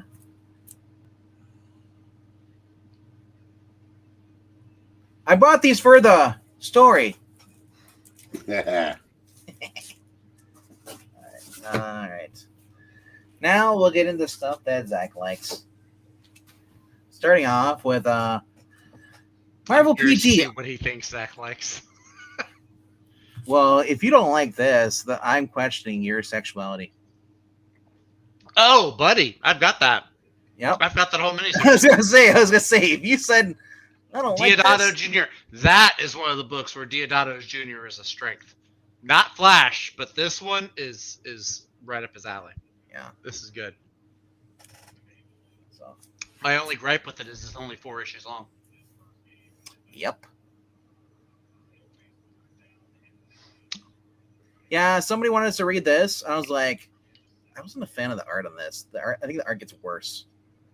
It's not terrible. Jon Stewart looks derpy though. What on earth? Look at take back what I Supergirl. said. Or Wonder Woman, sorry. Wonder Woman looks. I mean, her neck is pencil thin, but Jon Stewart's face, man. Batman's freaking neck. Yeah, that's nightmare fuel. Somebody made a choice there. They chose violence. Yeah. I hate the Justice League. I wanted an Avengers book. Quick, don't look if you hate split covers. What do you mean? Last night, somebody said they didn't like covers and they're split on that when they were showing the Wonder Woman. Or was it Wonder Woman, or this might have been a Millie model? Oh yeah, it was a Millie. Yeah, but yeah, I like this. It's not bad. It's not bad. Not bad. Ross Andrew cover. Yep.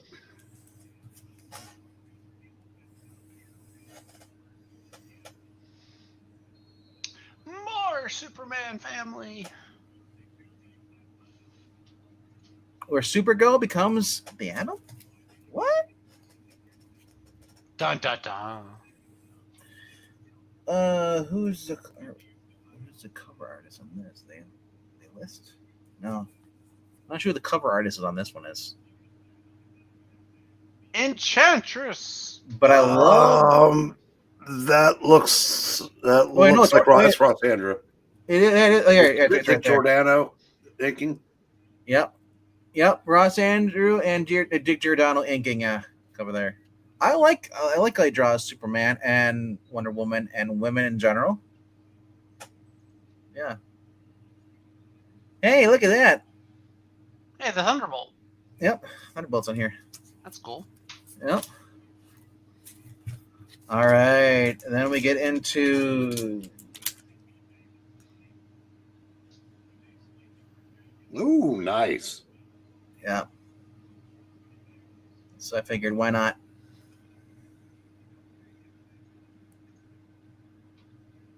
Dick Malvern. Go ahead, 1.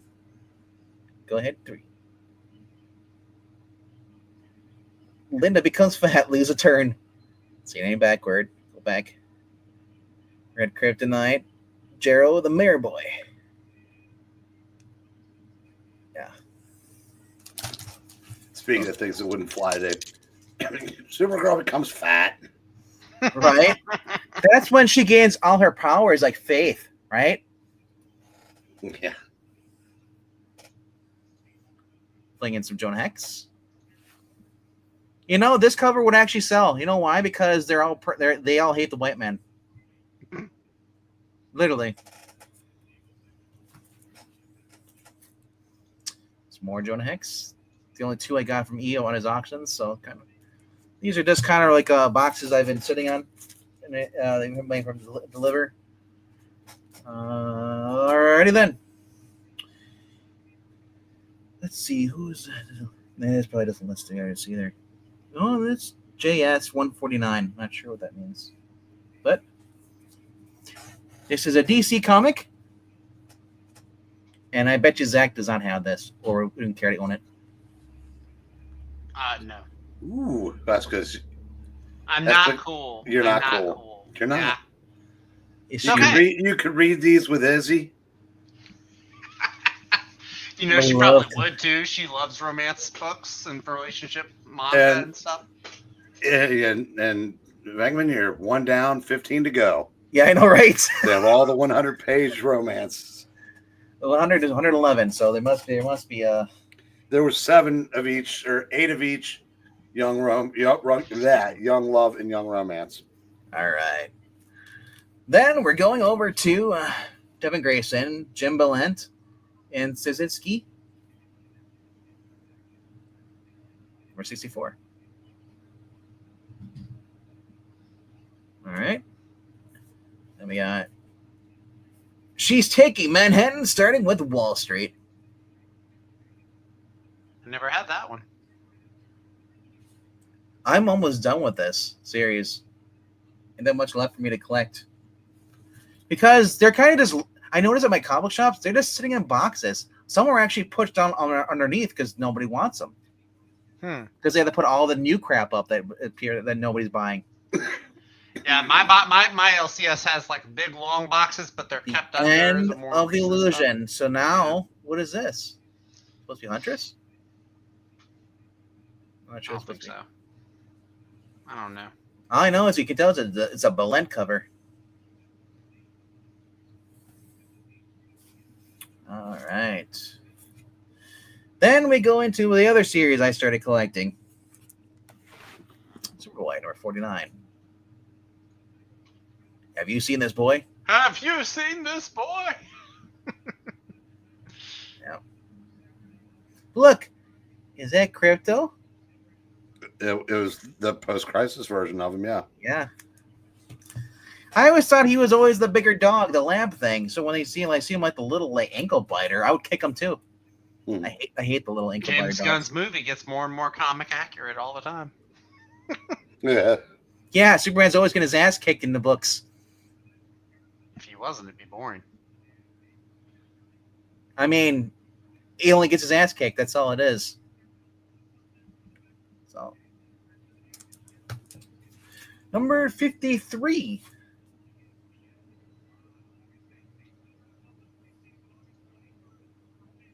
Yep. You ever seen a monkey with hand grenades? Doesn't Monsieur Mala from the Brotherhood of Evil have? He wears a bandolier. I don't know if it has grenades. Might be him. What startling transformation has struck Project Cadmus? If you read only one comic this month, it must be Here There Be Monsters. Look, it's Jurassic World, the new one. I still need to go see that movie. And we get to the Days of Judgment. Yes, this seems like a play out of Marvel with the Spears of Vengeance. The Days of Judgment. Superboy versus the Demon. Gone, Superboy hero. Arise the villain, Black Zero. Who is the new hero of Hawaii? And what has Superboy done to deserve this? I don't know, but man, look how skimpy her pant. She's not wearing a thong, but man, that is sexist, and I want more of it. That's disgusting. Give me more. Exactly. How dare they? No powers, no problem. It'll take more than that to stop Superboy in his awesome outfit. Look, there's no jeans. There are jeans. He's wearing jeans. No, these are leather pants, tights. Well, at least it's a little bit better than the original look. You know what's funny about this? If you look at his belt, especially on this issue, the freaking Spider-Man logo. If you want to zoom in, probably not going to, but yeah, right here. Oh, yes, I guess it kind of does look like that. Yeah. All right. Final issue of the night is 78. In space, you can survive unprotected for only 15 seconds.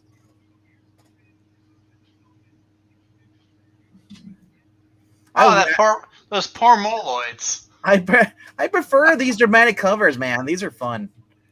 I feel like today's cover is just, there's no effort.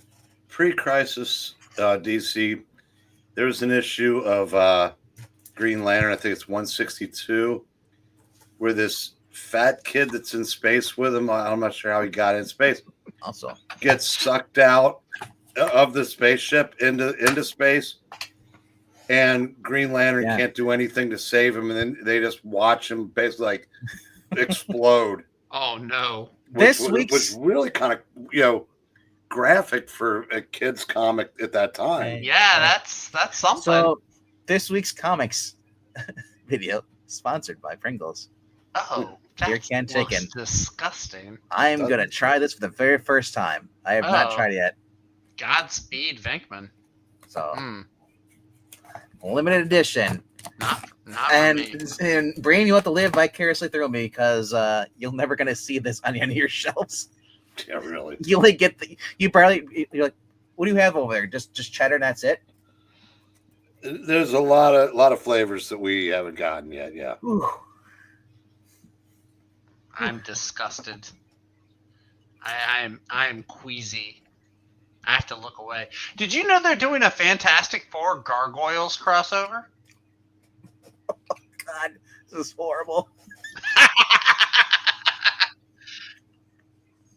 That's funny. There's no bad aftertaste. It's just when you bite into the seasoning, it's in and it's gone. Oh. It's like imagine you took a drink of alcohol and there's a cigarette butt in it. Oh. Dill pickle and salt and vinegar. That's all I'm saying. Those are the two best flavors. Maybe ranch. Every time I chew, I get that flavor comes right back. Oh, God. Yeah. So do I give this as Wisconsin, where we are a beer state? I'd rather have the beer. The beer tastes better.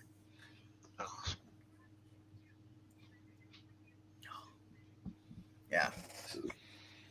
Gross. That is unfortunate.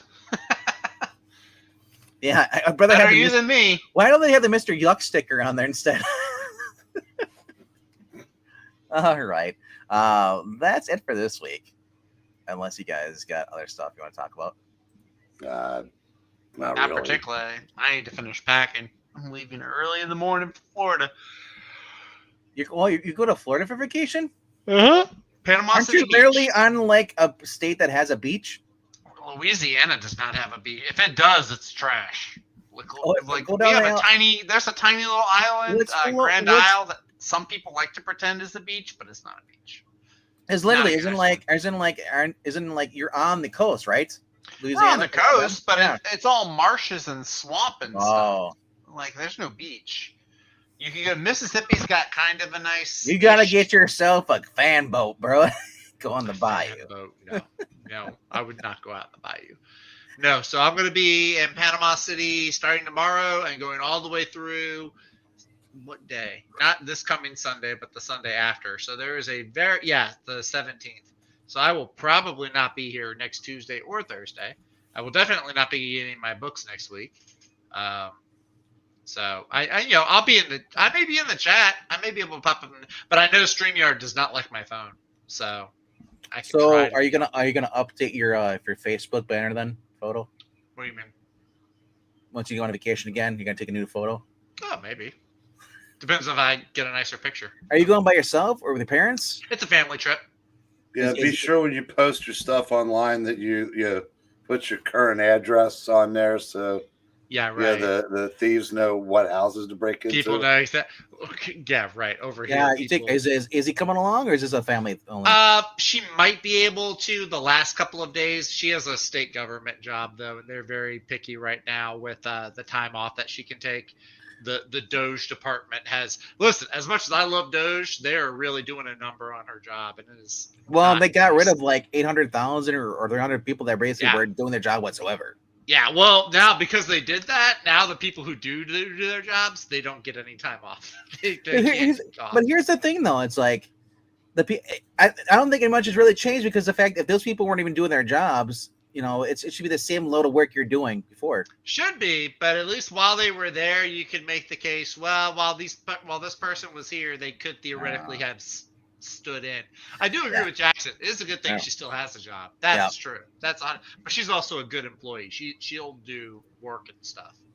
But yeah, she's upset. She doesn't get to go. She might go for the last 2 or 3 days. Is she the person that she loves like clean too? Like she's like a personality. She just loves to clean stuff. No, that's not it at all. Really? So you're get to. So if you guys like were to start living together, you be the maid, right?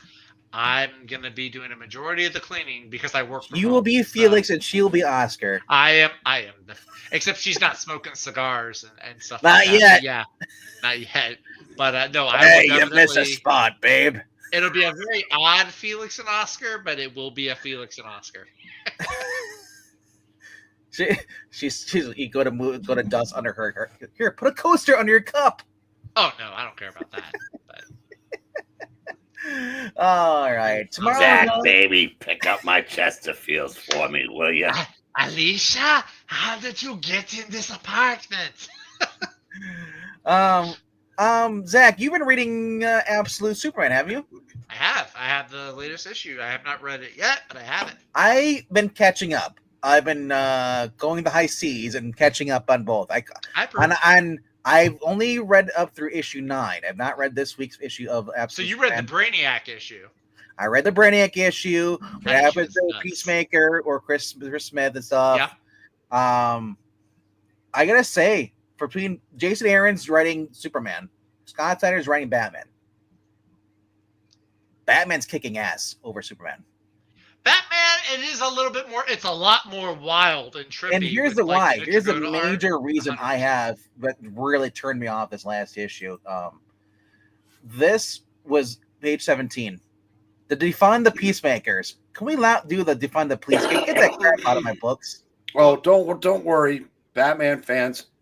Lest you feel left out, he's going to be fighting white supremacists in like 2 issues. Yeah, and I saw this defund. I was like, really? You didn't need that in there. The protesters. Well, do you understand what the Lazarus Corps does, though? Well, Lazarus Corps works. Yeah, the Lazarus Corps works. The Lazarus Corps is basically doing what the very, very, very early Superman stories did, where it's like these landowners and slum lords that push all these people into poverty and let them work. It's Lex coming in, pushing them out. Okay, let me break in here. Then you change the terminology. That's fair. Abolish. Stop the. But using the term defund just tells me where Jason Aaron, that is his, bringing his. It's a little on the nose. It's a little on the nose. It's like when Tom Taylor put in Superman, there is no planet B when you're in a fucking superhero multiverse. Right. Yeah. It's just, it doesn't fit. Yeah. So I said, that's my only nitpick for that series so far. I don't know where it's going as far as we got Ra's al Ghul, who leads the Lazarus Corporation, because he used to be the demon head, but somehow in this world he decided to become he must have killed Lex Luthor, because he's basically got a Luthor Corp kind of thing going here. Kind of. But it's called Lazarus instead. There's no mention of Lex Luthor whatsoever in this series so far that I've seen. No, there has been no Lex. Actually, you know what? That just hit for me. There has been no mention of Luthor. There's been Lois and Jimmy and Brainiac, but there's been no Luthor. Yeah, or Perry. We also have not seen Crypto yet. Crypto was in the beginning with his parents. Absolute Crypto. I'm waiting for Absolute Crypto. Issue 9 was introduction of Kryptonite. They have Brainiac synthesized. Brainiac still has his brain trust. Mm-hmm. And the difference between this Brainiac, he was a low life Brainiac. He was basically like garbage. Yeah, he was like the bottom rung of all of them. Yeah. Yeah. Kind of like how Jor-El was the bottom rung of everything, and yeah. But anyway, look at Venkman picking up on the themes. Look at that. No, it's called. I read the series, and honestly, I would rather read Post Crisis. Post Crisis is a million times better than a series. Of course you would. You can only use Elseworld as an excuse for so long, and when it's a shitty book, it's a shitty book. I like it. Batman, the only thing it suffers from is the art. The tiny baby The head. art is unless it's not the tiny baby Bruce head. I'm sorry. He looks like he's 15 years old on I'm a big guy. No. Tiny baby Bruce head. Nick Dragotta is a fantastic artist. And I will not on this book. And other books. No, the art's fine. It's the choices. It's the choices of the character designs. Some of them, the Killer Croc one was wild. Like I actually dig how crazy it is. It reminded me of Guyver.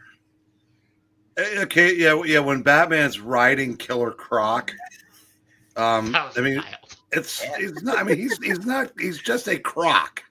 Yeah. I mean, that's yeah. It's like a human-shaped head at the end of his. But again, like I said, we have every kind of Batman known to man. Give me this one. Just let me have a thimble-sized head on a city block-sized body. Sorry, Chuck Dixon. I'm sorry you don't like it.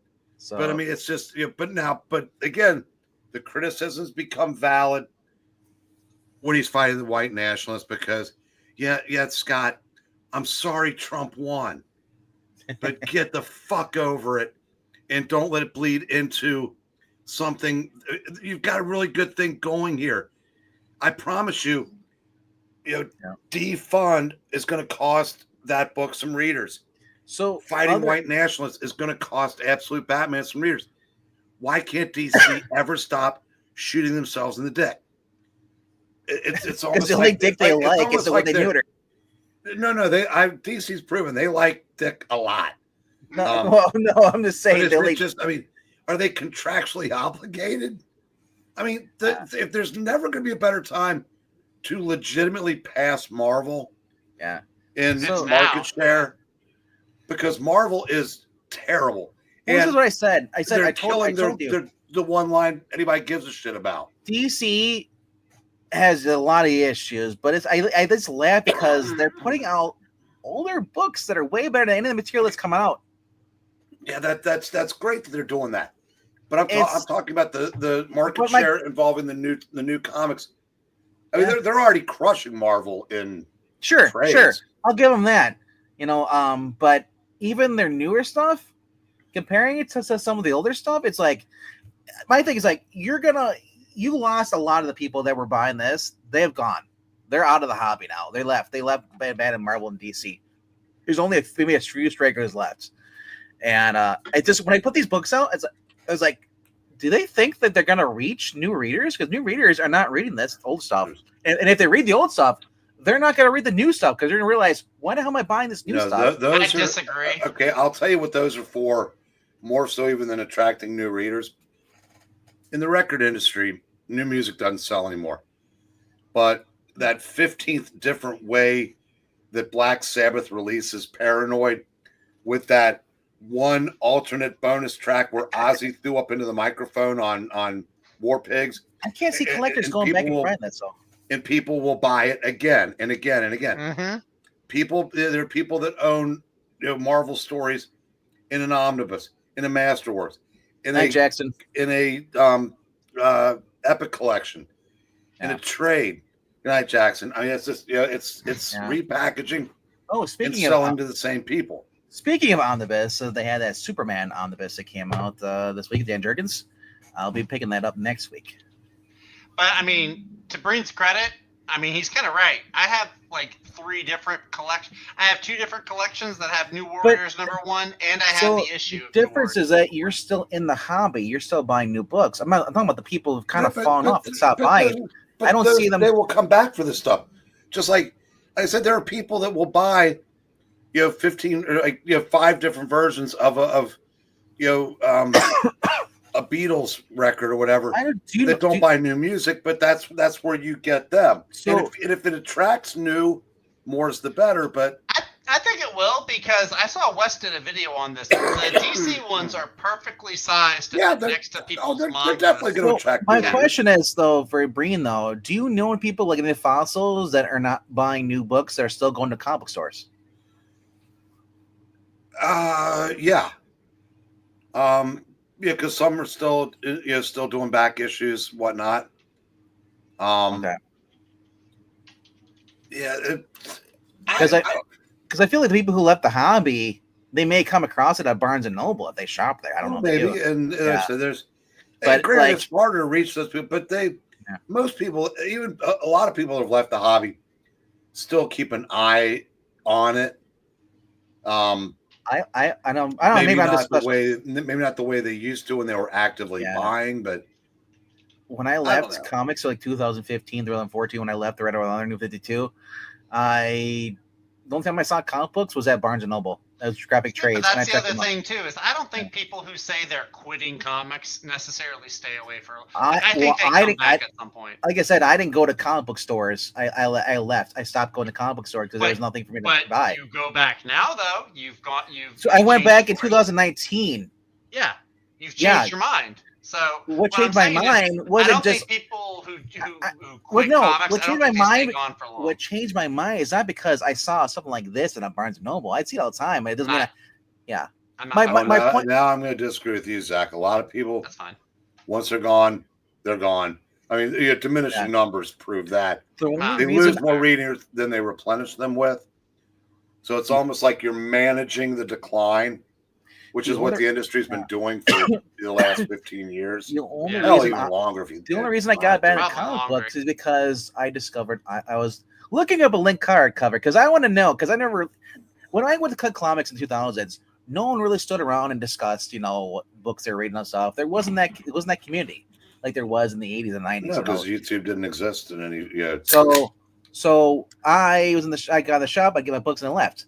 So when I quit the hobby, I was thinking about the whole thing because I was going through some of my old books and I was like, I wonder, with YouTube, I was wondering, anybody talking how bad One More Day and all that Brand New Day and all that bullshit is. And I came across a Link Card video and I got a recommendation for a live stream. I was like, YouTube does live streams? Because at this point, I don't really watch live streams at the point. This is like 2018. At the end of this, I saw that he was live and he was talking about comic books. And I was like, I've never seen anybody talk about comic books really, in this kind of setting like this. So that got me intrigued. And of course, when we started doing the Monday night issues, me, Breen, and Eric, that's when I got into started reading the Joshua Williamson Flash. Other than that point, I really had no interest at all. If I wasn't doing this channel, I probably wouldn't be buying new books. Oh, I would more than likely be out of the new books also. Yeah. It's interesting. I said I can't remember how I found out about Aaron. I think Jerry might have brought to my attention this that there's actually people on YouTube talking about comics because SJW Marvel was in full swing and it was very disheartening. I mean, I was reading a bunch of DC, kind of like now, but no Marvels. But and I remember long before the Fossil idea, I saw a Dr. Silver Age video popped up, and I watched it, and it seemed so foreign because I said, "Here's just some guy my age." Bagging and boarding and talking about old comics, and so I just kind of like put it out of my mind. If it popped up, I'd watch one occasionally. And then I remember, I can't remember how I found out about Comic Crypt at Castle Hills, but he's the one that turned me on to Gratu's channel. Probably through Fossils, maybe. No. It said, is it before Fossils? Yeah, it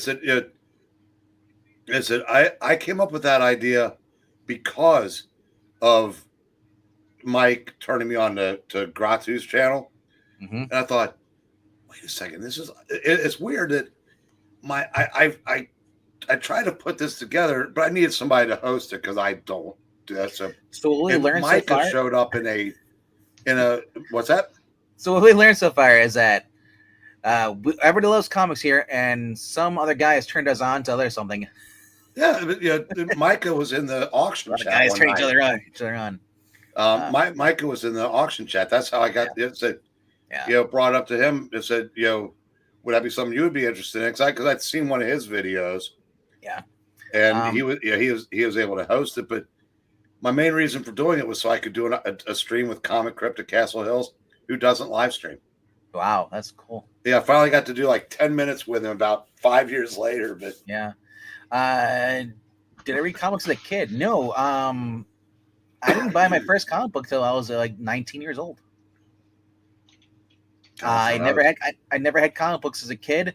I watched the animated series, and that was about it. I really had no interest in comic books. Really did. I didn't know comic book stores were even around in my era because it wasn't in my radar. It's like I don't. And plus, if I want to go to comic book stores, they're like a 30-minute bicycle ride. I couldn't just freaking. Or actually, I take it back. It's like an hour by bicycle.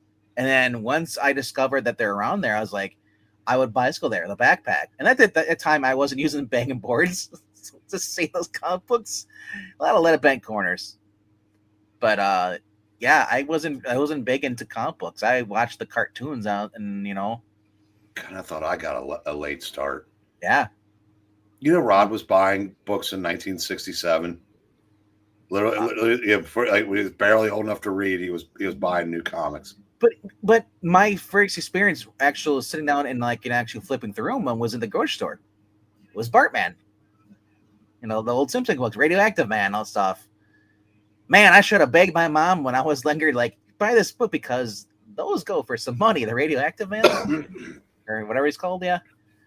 Yeah, when I found out, here's how naive I was about YouTube. When I saw Eglintine's videos and Captain Frugal, I thought they were like stars because they were always on YouTube, and that's I had no idea that these were just guys, a couple of schlubs just like any of us that just happened to do YouTube. I think I heard of Egglitine either through him showing up on Weaponized Rage streams or in Nick Ricketta debate. Oh, the hot dog debate. Yeah, that's where I was at the end of that, and I remember just seeing people arguing back and forth. And it was icons. That's all it was. Because it was the Google Hangouts. Hangouts. So nobody was on fucking camera. It was always just the little icons, and it would go this. This is this is just weird. Because YouTube. If I saw somebody playing YouTube, it was I watched PewDiePie or something like that, playing video game stuff. YouTube was for me was for when there was no video game strategy or strategy guide. I'd go on YouTube to look it up the game and see if anybody is stuck where I was. Because people were starting to do the playthroughs. How big YouTube is. Yeah, I've never seen a PewDiePie video. I wouldn't know what he looked like if he popped up here. Well, I've never seen a Mr. Beast video. Yeah, I wouldn't know what he looks like. So PewDiePie was random for me. It was recommended for me a long time ago. It was random. Yeah, but before he was even famous. I said when he was still playing video games and before he was even married, even had a kid. He wasn't the number one YouTuber. He was just a guy who would just fucking barrels. He used to make fun of jokes. Okay, but the point is about how big the YouTube sphere is. The second most. It'd be like when Tom Brady and Peyton Manning were the two most famous people in the NFL. Yeah. Being a huge fan of Tom Brady, but not knowing who Peyton Manning was because you'd never seen him. Yep. That's how big YouTube is. And because I just thought the people I saw, well, they must be YouTube stars. I thought, gosh, they probably make money doing this. No. Well, my channel was never meant to be a YouTube. Before we even did this, it was never. I had never gone to YouTube. I never meant to do a YouTube star. You have your name. It's funny. I almost thought about that, but I was like, I don't want people to know where I live. Figure out my name. But so my YouTube was just because I was taught don't put your name or anything on anything online because people will know information. Yeah, that's from a bygone era, though. I know, right? So I just put in I like Ghostbusters. I'll put Real Dr. Venkman, whatever. That's all I did. But then when I did the camera review, and then I've just been stuck with art. I trimmed it down to RDV because I just got tired of the Real Dr. Venkman, except no substitutes bullshit. Because I was like, can we just skip through that and just go RDV? It sounds so much cooler. But, having my real name being my username, it's kept me from, maybe ashing out online. Yours is, yeah. I mean, everything. I mean, it's all public and easily traceable. Publix. Whereas I know people that have never come out from behind their avatar have said some things that they knew they would get in trouble if it was traced back to them. Mm-hmm. Yeah. That's kept me from ever being going off the rails. Well, like I said, if you're worried about not getting hired because you voted Trump or a lot of posts are pro-Trump, do what I do. Have two different accounts with your name on it. Have one pro-liberal and one pro-conservative. Well, so they don't know which one's which. I'm not worried about that. I'm just, but I also, I've never said anything, anti-Semitic or racist or whatever. Exactly. Our readings we've dabbled in off color, but that's as far as we've ever gotten. So as far as getting back in the comic book news, the other big thing is that the all new Venom right now is basically MJ brings up breaks up with Paul, and you see the background is like an angelic thing, like a holy light behind him. So because Alan Ewing has said he does not like the pairing whatsoever. So she just even jumps Blind Squirrel and whatnot. Al Ewing. But then in the this week's Amazing Spider-Man issue, she goes out. She appears as Venom and outside of Peter because Aunt May was trying to get a hold of him, but she couldn't, so she reached out to MJ. MJ goes there and he basically goes talk to her, and he's like, "Oh," and he makes a remark, "Oh, I thought you were going to try and get back together with me." Now, people are speculating because he turned her down. Like, even West made a post. He's like, "Wow, Peter's got a backbone." He told her to skip. It's Ben, right? I've seen multiple people say, but people are saying it's Ben Riley who's basically trying to ruin Peter Parker's life. No, that's so. Which is and this confirms what we always said. People are cheering in this, like, "Oh, MJ's got to get." Like, no, they're never getting back together. This is the whole thing. They're gonna break up Paul. With her Paul, and then she's gonna go away and she'll be rejected, and then guess what? She's gonna feel bad, and then she's gonna get right back with Paul. No, MJ is not a real person. MJ can only do what Al Ewing writes her doing. If Al Ewing doesn't want her with Paul, and editorial says okay, he's not going to put her back with Paul. Do you think editorial doesn't tell him what to do? Do you think editorial would allow him to break them up? I think. If they're trying to give you some false hope, and then just to fuck with you. I think her next relationship is going to be with Felicia. Felicia, yeah. But it's not going to be, it won't be the kind that straight dudes like. Actually, I thought that she was going to start banging Flash because he was in there too. He's Agent Venom, but now he's now. Here's the dumb thing about this writing. So he has the white anti-symbiote thing, body, and he has that. And now he basically is like he took on the toxin symbiote, so now he's got two symbiotes in him. And like I'm like, I don't get the how that's possible, but you can suspend your belief, whatever. But honestly, if they don't want Peter and MJ together, at least put her with somebody who actually like is worthy of her, love. And I would say that'd be Flash Thompson. And they can say, "Fuck you, Peter Parker. I took your girl." They can hook her up with Aunt May for all I care at this point. Marvel, dude, I want that young Aunt May or old Aunt May. Doesn't matter. But that's a good place to wrap. That's a great place to wrap. Place to wrap, yes, old Aunt May. Get rid of her. You know where else is a great place to wrap? The Apollo. Cut it out. Did he cell block? I'm saying we have already had Gwen with Norman Osborn. Can we get Norman Osborn and MJ together now? Yeah, if we're really just gonna piss off fans. Yeah, really. Or it's revealed that MJ's been a guy this whole entire time. Yeah. Peter knew. Anyway, what's up, Summer Summoner? I get the Sandman book one to compliment last week's the Sandman's book too. I got. But Books of Magic, the store didn't ship. Here's the other thing too. Talking about I'll just say real quickly. Magic the Gathering has come back in full force at my comic store cards game. They have Lord of the Rings. They've had those. They've had those. The new thing is Final Fantasy and Sonic the Hedgehog. No, but I'm saying my shop hasn't had any of them. Like it's always been pushing Pokemon. All of a sudden they have like a whole counter now. It's just all Magic the Gathering stuff. Magic the Gathering was huge where I used to work, and the crazy thing was they had cards under the counter, and there would be like a 50-cent card next to a $500 card. Mm-hmm. If somebody had switched those on me, I wouldn't have known the difference.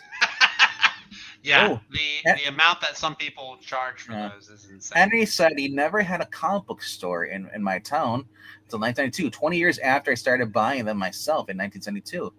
7 years old, hit and miss on the spinner racks at various variety stores. Wow. I mean, we have what's the guy's name? The one they always talk about. You had Twiddles, and then you had the other one on his shoulder. Krenniz, where he lives, there's no comic book stores whatsoever either. So he was basically buying through his auction. And I just kind of feel, I mean, I know he was, I don't know if he lost one of his jobs. I know he was working 3 of them for a while. But, yeah. Yeah, Henry, I agree. And I agree with you on the bring on the bad guys, too, because my brother was in the hobby for about 8 months. And in those 8 months, Origin of Marvel Comics and Son of Origins came out, and I inherited his copies when he quit. But the Superhero Women and Bring on the Bad Guys came out right after I started, and so I had all 4 of them. Is that why they're doing a Bring on the Bad Guys with Doctor Doom? Well, that's not just Doom. It's all the big villains. There's a. I know. I'm just saying. Is that why it's a callback to that crap? Yeah, probably. Probably is. That's okay. I thought I'm like Marvel finally has a new idea. No. That'll be the day. And speaking of not having any new ideas, get off the wire. Coco. Oh. She appeared for the first time since we've been on and went right for the wire. For those who have never seen that darn cat near this channel, Eric Breen does have a cat. He's just not saying he has a. You're, he goes. He's like, I gotta show proof. She did not look like she was pleased with that. Well, I never pick her up. It's like. So that's my favorite though. Like the videos where like they have the toddler and the cat's sleeping there, and then he hears the toy stuff put down. He's like, because he knows the kid. He's like, just lay there, lay dead. Yeah, cats and toddlers should never be in the same room together. Poor cats. Nice. All right. Eric Green, grateful for the era that you and I grew up collecting books. The best era, my favorite era. Still anywhere after learning about them. Still able to get books from the 60s. And yeah. All right. We're gonna end it here, but I was looking at doing for tomorrow night for our reading. We are looking at doing an X-Men book. I was looking at doing X-Men or Uncanny X-Men number 46. Return of the Juggernaut bitch. At Charles Xavier's funeral. And we could probably actually get 2 books read if we bypass the backup story. Yeah, I thought about that. Do you have any ideas for another one? Because we have about 7 people. Nah, maybe it's either that or Avengers or book. Yeah, we could do an Avengers or is Pixel here? He's here tonight, but not Sunday, right? Or tomorrow, not Sunday. I don't know about Sunday, but he's tomorrow, and we got Trusty. That's total some people, and I was just like, with the big cast, it's we got tons of pick a team book. I know, right? Pick a team book. I thought about JSA, but JSA doesn't always have every single member in each issue. So, but all right, though. All right. Well, I have to be up in 6.5 hours, and I still Zach, have a great vacation. wait, are you actually driving, or is your parents driving? No, we're taking 2 cars. I'm driving the siblings, so yeah. Oh, you're driving. So you're the head of the kids table. Yeah. That's the name of my autobiography. And then your dad's be a Big D. Yeah, I'm never. I was call him that, but sure. Well, do you know what that's from? No, there was a band called Big D and the Kids Table. Oh, I don't know about that. You never heard of that? Mm-mm. I'll ask him. He may know. Well, I was going to say this. They'd have been kind of like in between, but I think they had they were, I guess, kind of like Bowling for Soup. Like they might have had something that was a part of like a kid, did music for like a kid's show or something. Okay. But anyway, that's where that joke was. I'll just say this. I saw a picture of Zach and his brother, like in a photo together on his Facebook, and I was like, dear God, like you are like, it's like Iceman and whatever the other guy's name is, Jimmy Olsen, the 2 brothers. You guys look very similar, as far as your brother. We've been mistaken for twins a lot. Yeah, so it's like. So. That's why I now have the beard and he doesn't. Do you know what this? You're the evil one. This has been mistaken for a stream that might actually end. I know. I believe it.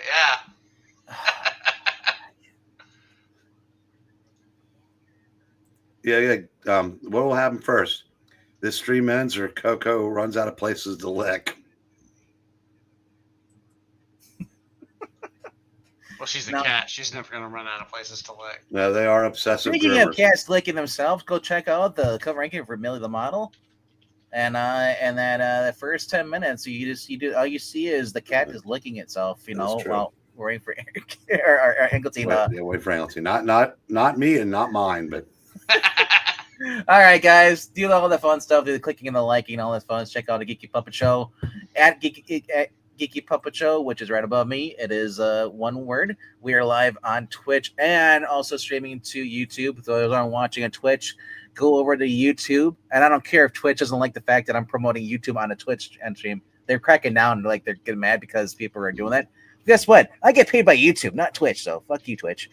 No, seriously. I don't. Anyway, if you're watching on Twitch, which I doubt because no one really watches on Twitch, come over to YouTube. We have all our back issues are back. We have videos, a log of video stuff on reviews.